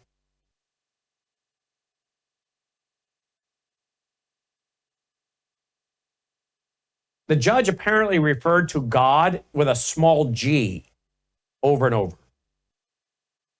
Oh, but we're so back. No, we have a long way to go. The other night, I interviewed Scott Scara. His 19-year-old daughter, I think VCY and Jim Schneider's interviewed him. That's what he told me. He's from Wisconsin. I interviewed him for an hour. That was like one of the most compelling interviews of showing how dangerous we at times are. He, on his own website, says his daughter was killed, what he called medical murder. Medical murder. Do you know, apparently, according to him, it's now legal to euthanize people. Don't go away. We'll be right back. Hello, I'm Brandon House. I want to thank you for all your support at wvwfoundation.com that helps make possible pushing out 24/7 content for free. Without your support, we'd have to put it all behind a paywall. But thanks to you and your support through our foundation, we're able to push it out for free as a broadcast service and broadcast ministry of WVW Foundation. Please consider going there and setting up an automatic monthly contribution, or go there and make an occasional contribution. If you prefer to support us through the mail, you'll find our mailing address there at wvwfoundation.com. You can also call and make your contribution over the phone by calling 901-825-0652. That's 901-825-0652. Again, all these details are available at wvwfoundation.com. Thank you for your support as we try to help people around the world understand the times through the lens of a Christian worldview. Welcome back. Glad you're with us. Worldview Radio, our website, worldviewradio.com. I'm going over some of the issues today to show you that we are not so bad. Because I'm afraid that this slogan is going all over the place, is convincing people that everything's going to be taken care of. You know what it's like? It's like QAnon. QAnon was and I was never part of that. I always exposed it for what I thought it was. Psychological manipulation of people to let them believe that it's all taken care of. I had people that would text me or email me, you don't need to do what you're doing. You don't need to do what you're doing. You don't need to talk about these issues you're talking about. This has all been taken care of. President Trump has it all under control because there's a plan. Don't you know he's still the president? The military is really running the country. The inauguration was fake. Well, yeah, it was, but not in that sense. That it was all, with a green screen and President Trump's really still the president. All this QAnon stuff. And I said, this is crazy. This is really meant, I think, to get people to sit down, be quiet, and think that it's all right. It's part of the plan. Hey, it's all part of the plan. Why are you hyperventilating over there, House? It's all part of the plan. It's being done to draw out the enemies, and once they have exposed themselves, they're gonna get their day in court. It's all part of the plan. Don't resist. What a major psychological operation. And I think when I hear people putting all over social media, we're so back, I'm thinking, this sounds to me like another psychological operation. It's all under control, people. Just sit back. And I'm thinking, yeah, that's what they want you to do. The globalists, the leftists, the Marxists, the rhinos, they want you to sit back and do nothing. Just think it's all taken care of. Because we're back. No. President Trump's signing executive orders. People are suing already. They're already suing over whether or not he can move men out of women's prisons. You guys all heard the executive order this week, which I agreed with. We're not going to be housing men who think they're women in women's prisons. Sorry. Well, did you know that's already been stopped by a judge? Are you aware of the judges that are already halting these things? Oh, but we're so back. Anyone that says that, you might want to just go ahead and block their social media account, because it either shows they're not doing their homework or they're easily manipulated.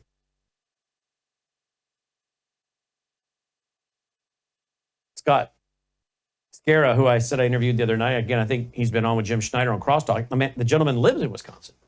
This happened in Wisconsin. His daughter, Grace, had Down syndrome. She's sadly passed away. Like many of us, when the whole COVID thing happened, he didn't have all the information. I didn't have all the information. I got COVID so early, February 4th of 2020, and I think I got it from somebody that came right from China. Spent a day in my studio, and at dinner that night said, "Oh, I just got back from China." My wife said, "You should have seen the look on your face when he told you that over dinner." Because I'd already said to my family, I'm not fooling around with this thing, whatever this thing is, because we were tracking it. If you guys go back in our vault, you guys will know we were talking about China and face masks, and the fact that the face masks, medical face masks were in short supply because it was going on in China. And I'd run into some people in town that ordered face masks, surgical masks, and were shipped to the U.S. and they couldn't get them because China was holding them because of this virus out over there. And we were tracking all that. Remember that? Way ahead of everybody else. That there's something going on in China. So I already knew something was up. Evident and documented through our radio shows when you go back in the early 2020 and listen. And this guy comes to my studio, and after I spent all day with him, announces at dinner he just got back from China. And I was like, I don't know if this is Unrestricted Warfare, the 1999 book written by two Chinese communist colonels. I don't know if this is, a bioweapon. And I was taking it very, very seriously. You can go back and listen to my shows when it really made it into the mainstream and shutting down flights and what we should do. And if you listen to those shows, I was being extremely vigilant about it.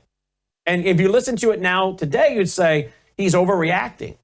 But you have to put it into the context of having read the 1999 Unrestricted Warfare document by two Chinese communist colonels saying we're going to use bioweapons to infect Americans, kill off Americans, kill 2/3 of the American race, and leave a third behind to be the servants of the superior race.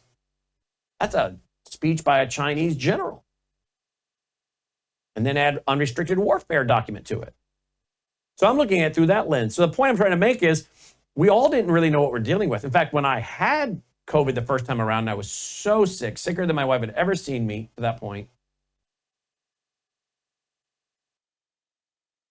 We didn't know what it was until I had the flu. Because it wasn't all over the news. Oh, go check your oxygen level. You better get to the hospital. We didn't know all that because I got it so early that wasn't out in the press yet. There's a few nights I got up in the middle of the night and I said to my wife, I'm having a hard time breathing. I just propped myself up in bed and tried to stay calm. Went back to sleep. That went on for a couple nights.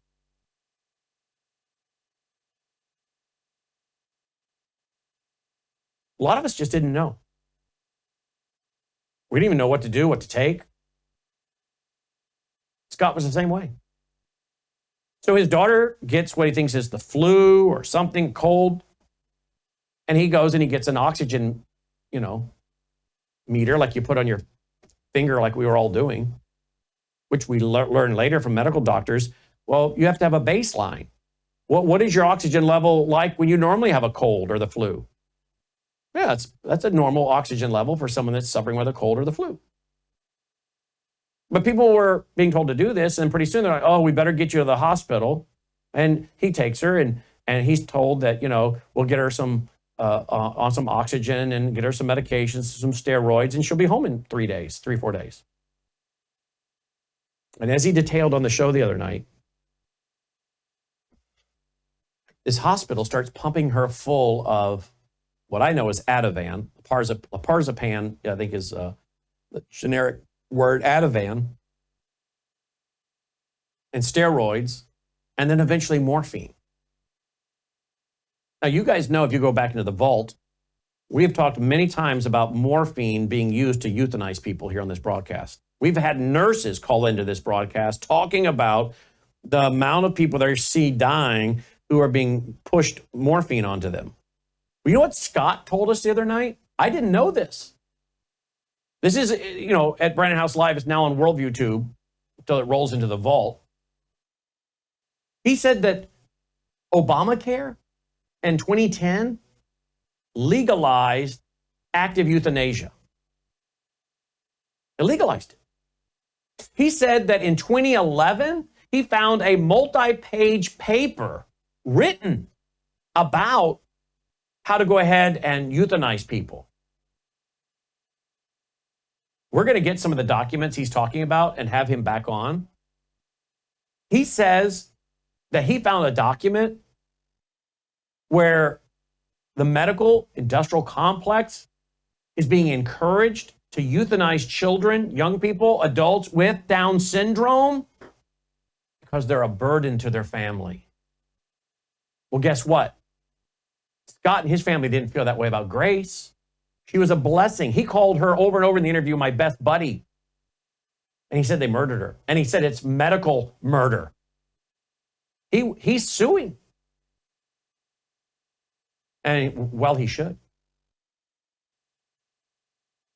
He said the medical paper says these children, these adults with Down syndrome are a burden on their family. Oh, but we're so back. We're so back, people. All the problems have been solved. No, they have not. How can you solve a problem you don't even know exists? I didn't know. Did you know? I didn't know. This is what I do for a full-time occupation. I didn't know that active euthanasia had been legalized through Obamacare. Now, I knew there was talk of the European model of taking your age, the cost of your treatment, and dividing that into a formula and deciding whether or not you were worth saving. I knew that. We've talked about that. But I had no idea there was actually wording that made active euthanasia legal. Now, I have not seen the document. I'm just taking Scott's word for it. And Scott, I was going to ask him, what did you do for a living? Were you a architect, an engineer? I told him that would have been my guess. He told me he was CPA originally. He's retired. And I said, well, I was going to ask you because you're so precise and you're so detailed in your descriptions and research that I'm thinking to myself, this guy is very analytical in his thinking. This guy is very, very analytical. He has to be like an architect or an engineer. He did something like this in his business career that gives him the skill set to take all of this data and to be able to organize it and to present it and understand it and connect the dots with the logic that's necessary. And I'm thinking he had to have been something where he was very, very involved in logic and processing data. But he's an accountant. Well, yeah, there you go. Okay, that would fall into that wheelhouse. Yes, he's an accountant. If you can figure out the IRS code and trusts and setting up family trusts, yeah, I think you can go through all this legislation and figure it out. And that's what he's done. How many of you knew that active euthanasia had actually been legalized, according to Scott, through Obamacare? I didn't know that. How can we fix a problem we don't know exists? We have a lot of work to do. We have a short window to do it. 1-800-347-9829. Your thoughts, your comments, your questions. 1-800-347-9829. 1-800-347-9829. Karen just texted me. That state senator was Lori Bleeker. That was her name, Lori Bleeker. That's who had me come and testify before the state Senate in Kansas. I just remembered her first name was either Lori or Laura. But there you go. And isn't it amazing, folks, how so many of the issues that we have dealt with over the years are boomeranging back around? Like school to work, the role of the Department of Education, the federal government in education, active euthanasia. A lot of the issues that are old, so we thought, are now new again, aren't they? And here's the other issue. If you don't have a solid worldview, you have no clue really how to process these things, do you? Not to mention, obviously, bringing in the spiritual aspect of it. And then you add it into social credit scores and socialized medicine. 1-800-347-9829. We'll take your calls, your questions, your comments. 1-800-347-9829. So this gentleman has this article amongst Trump supporters, the phrase, "we're so back." He says, not so fast. It's only been a matter of a few weeks already. We're seeing signs of major resistance within the government to the sitting president of the United States. And you got that includes the FBI and so many of these other agencies. We'll be right back with your calls. Hello, I'm Brandon House. Is the government tracking you? Do they have access to all your data? Well, if you go to worldviewtalk.com, you'll find out about a cell phone company that, well, does not store your data. They don't do that. This is what they're known for. They don't store your data. You have privacy. You're not being tracked.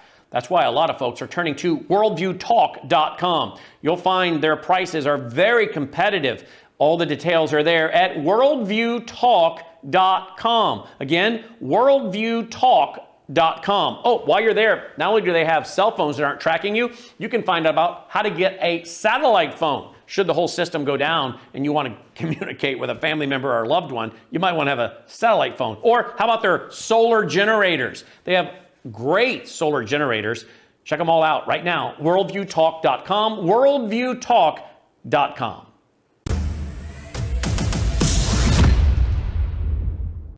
All right, let's go right away to the phone lines, 1-800-347-9829. Let's go right away to Bruce in South Dakota, line 1. Hi, Bruce.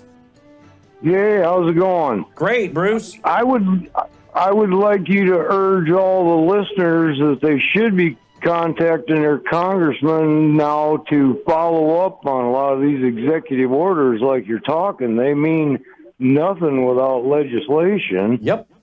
And I would think a lot of them that he signed already are almost given if you would put it in legislation right now. I think the no men and women sports, if you voted against it, I think you'd get laughed out. So I think that's the time you should be getting this stuff in front of them. And, well, the iron's still hot, so to say, you know. I think you're 100% accurate, Bruce. I agree. Take all these executive orders that are a temporary fix or Band-Aid. Of course, some of them are already being halted by judges, but use all of those executive orders, or the bulk of them, as the template for legislation. 100% right, because then we have something that's going to be a lot harder to overturn in another administration, unlike an executive order, just going to require signature. You're 100% right. Thank you, Bruce. Mark in Colorado, line 2. Hi, Mark. Thanks for calling in. Hello. I just wanted to make a comment. Yesterday, Donald Trump took the United States of America out of the World Health Organization, and so did Argentina. Is this the deadly wound that will be healed? Also, he got on TV today and said that we're going to have peace and safety and security. And I urge everybody to read 1 Thessalonians 5, verse 3, actually the whole chapter. Thank you. Thank you, Mark. I appreciate it. I don't think that's the deadly wound. I think that's actually, I've been teaching on that as I go through the book of Revelation.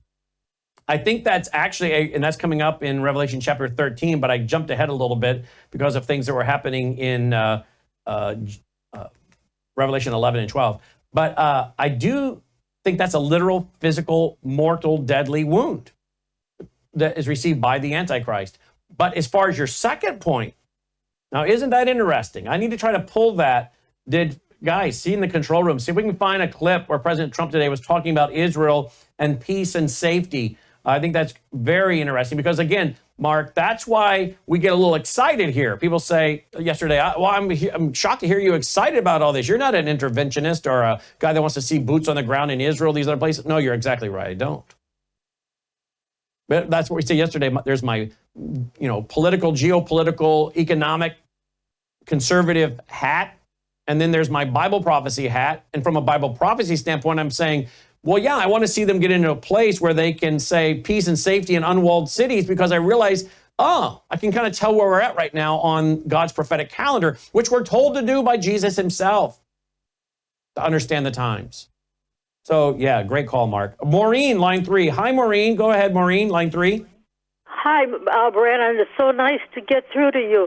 I just want to comment, if the public wants to see that this fight isn't over, just watch C-SPAN. I didn't start watching C-SPAN until President Trump was elected.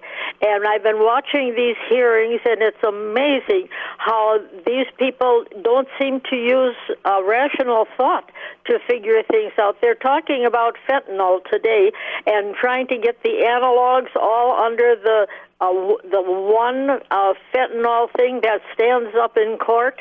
And these guys, these Dems, poor things, they're all against it.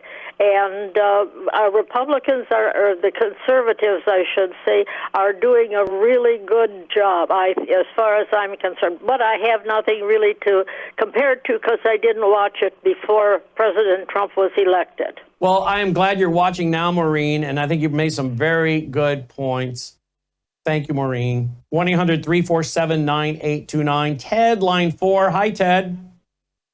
Hi. I just wanted to say hospitals are profiting from COVID. And I don't know if it's Obama's direction, and people that go in for COVID end up not coming back out of the hospital. The hospitals that are in the red, all of a sudden they're in the black now after COVID. Food for thought. I'd like to hear your response. No, you're right, Ted. Dr. Thorpe, OBGYN, Dr. Thorpe, we produce a show with him and Dr. Moon on the weekends, the two docs. His wife is an attorney, and they've done an exhaustive amount of research to show all the medical hospital systems and the billions of dollars that was doled out to them and media, outlets. And so you're 100% right. And Scott Scarra the other night, talking about his daughter Grace, was detailing how hospitals were making more and more money when her room was designated ICU. She wasn't moved. The room was just designated, and there's more money. And ventilator, more money. You're exactly right. Follow the money. And it's horrific what's happening in this country. But hey, we're so back, don't you know?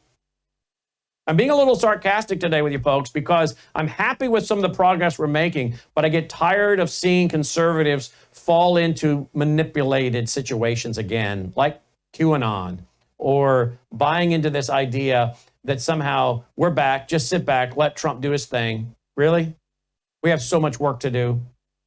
They want you to sit back and become apathetic. Maureen, line 1 in Ohio. Hello, Maureen. Yes, hi. Appreciate you taking my call. Listen, I just wanted to say my mother was euthanized with morphine. I was not there. I wasn't asked about it. I just found out later what she died from. She was in a nursing home. Was told it was morphine. I'm like, she did not have cancer. Because I, assumed she must have been in a lot of pain for some reason. No, they just decided it was time. Maureen, and if I had been there, it would not have happened. We have heard that story from so many people, Maureen, and I'm glad you called it to add your voice to the record. I'm sorry that happened. We have to be so vigilant with this that they'll do it. You do, Maureen. You have to be an advocate. You have to write the orders in place, and then we have to sue. Use the courts like Scott's doing. He's putting these people under deposition. He was talking about the nurses and the doctors he had under deposition. They were involved in this. Yeah, we need more people like Scott. Peggy, I'm sorry we didn't get to you, Peggy. She wanted to talk about Scott's daughter, but we did make it through quite a few calls there, folks. So the moral of the broadcast today is, folks, we have a lot of work to do to restore the republic, to keep the airwaves open, protect parental authority, bring back state rights, stop the government from, at the state or federal level, telling us our kids should be digging ditches or our kids should be engineers or lawyers. We have a lot of work to do. No, we're not back yet, folks. Take care. And that's our broadcast on those stations. And we're back with WROS out of Jacksonville, Florida, and of course, here on Worldview Tube. You know, one of the things to me that has been so frustrating in the last few days is to find out about all the money that these government or these news agencies are receiving. I don't know. Did I put that up at worldviewreporttoday.com or not? Let's see. Yeah, here it is. The mainstream media will never recover from these shocking revelations about the Associated Press, the New York Times, and Politico. And as you scroll through this article, Politico, total awarded amount, $8.1 million. That's just Politico. You know, I've said to my son, Logan, how is it that some of these networks do so well? How come it is they have such big staffs, beautiful buildings, satellite trucks? They seem to have everything you need. How are they generating that kind of revenue? Like, you guys ever ask yourself that? I look at some of these characters on social media, they're just morons. And I think to myself, how did they get that many followers? Are there that many stupid Americans?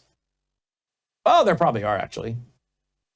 But you see these people got 250,000, 500,000, million people following them. Like, they're morons.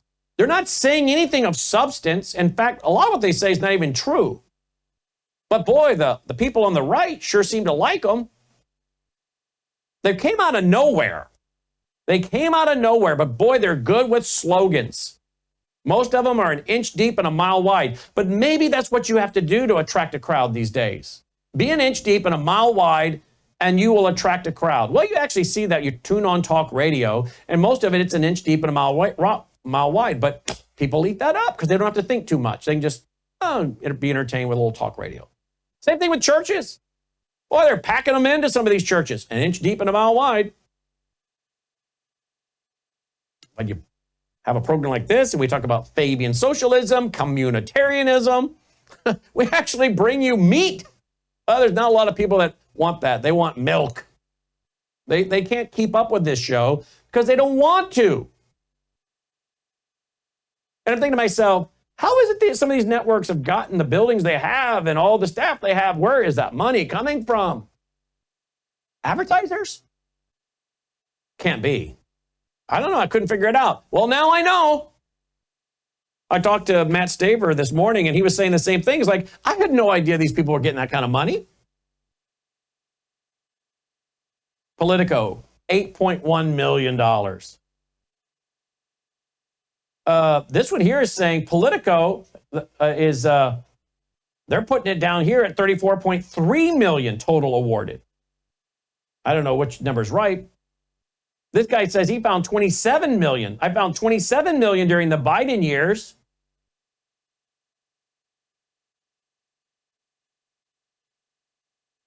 Digital businesses. That's a lot of money. They got the Associated Press, supposedly independent but funded by the government. At least 19.5 million in government contracts, mostly from the State Department and the U.S. Agency of Global Media. Well, I talked to an attorney today and said, you know, I'm not an attorney, but if there's an opportunity for our organization to sue some of these groups for clawback, for the money to be returned, put me on the list. Here's another little inside baseball. You want a little inside baseball, people? There's something called pool footage. The media, the pool footage. You know, like when you see President Trump take off on the White House lawn, Marine One, and all of a sudden you see all the networks carrying it. or you see him taking off an Air Force One at Joint Base Andrews or landing in Palm Beach or giving a speech somewhere. Generally, that's what's called pool footage, P-O-O-L. And you try to get into the pool and you're blocked. It's hard to get into the pool.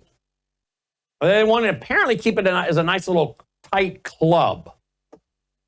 And part of it is they want you to send a cameraman and rotate. All right, you can become a part of the pool, but you're going to have to send a camera person to cover this footage, and therefore you got to get all the press passes and the security clearances. Okay, fine. And then you got to pick up dates, and you got to be on the White House lawn for Marine One to take off on set day. This is your weekend, Worldview Tube. You cover this weekend. Okay, fine. We can get a camera guy in D.C. and cover some of this. Just tell me who and where. Oh, well, wait a minute. Finds out a bunch of you have the budgets for it because you got millions of dollars from the federal government. No wonder you can afford to put cameramen here and there and everywhere and have pool footage. But if we don't join your club, you don't want us to have your pool footage. Well, here's what I said to an attorney today. If they're being subsidized by the federal government, that pool footage should be open to all of us. I want you to look at suing these people. I don't know if we'll have a case or not, but my attorney, the attorney I talked to today said, well, this is all new. We're all finding this out in real time. There may be a case. Well, we may not have to sue. We may just need to tell the White House, these guys have been government subsidized. It's unfair competition. We want the footage. We want all of it now, or we're suing these groups. Take care.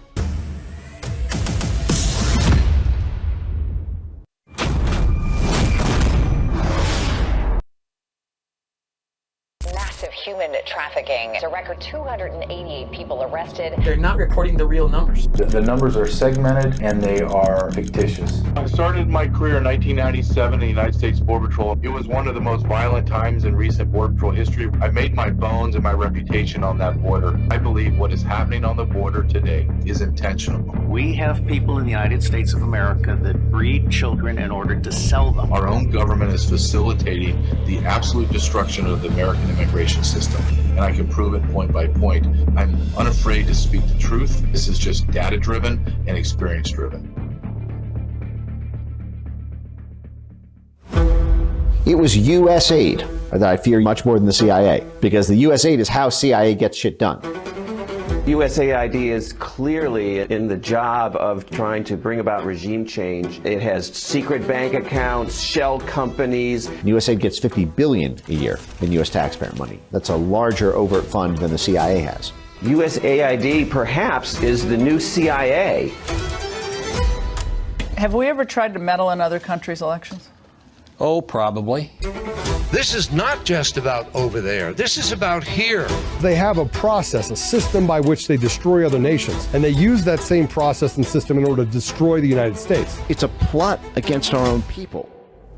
So what is USAID? When people hear the name USAID, they focus on aid. They focus on thinking like it's humanitarian work. But aid is not actually in the name of USAID. USAID stands for the United States Agency for International Development, not aid. It's not a charity. And international development is simply capacity building. It is local and regional capacity building done across the whole world, i.e. internationally. The primal id in USAID, international development, is about capacity building of assets that can be used by either the Pentagon, the State Department, or the CIA for their own activities. So if you're the Secretary of State and you were asked by the National Security Council or the President to do something in a different country, overthrow their government, stop the passage of a bill in a foreign country's legislature, how would you do that? And the first thing that I said is you would look at the assets that already exist in the country. Do we need new assets in addition to the ones that we currently have, or are the existing assets, can they achieve this simply by giving them enough money, giving them enough resources, giving them enough training, giving them enough support? One of the main ways that capacity building would be financed would be through USAID. Ms. Powers, did USAID fund coronavirus research in Wuhan, China? We did not fund gain-of-function research, That's not the as question. you know. The question is, did you fund coronavirus research in Wuhan, China? Before my time, there was the PREDICT program with which you're familiar, which ended in China in 2019. This is a $200 million program, and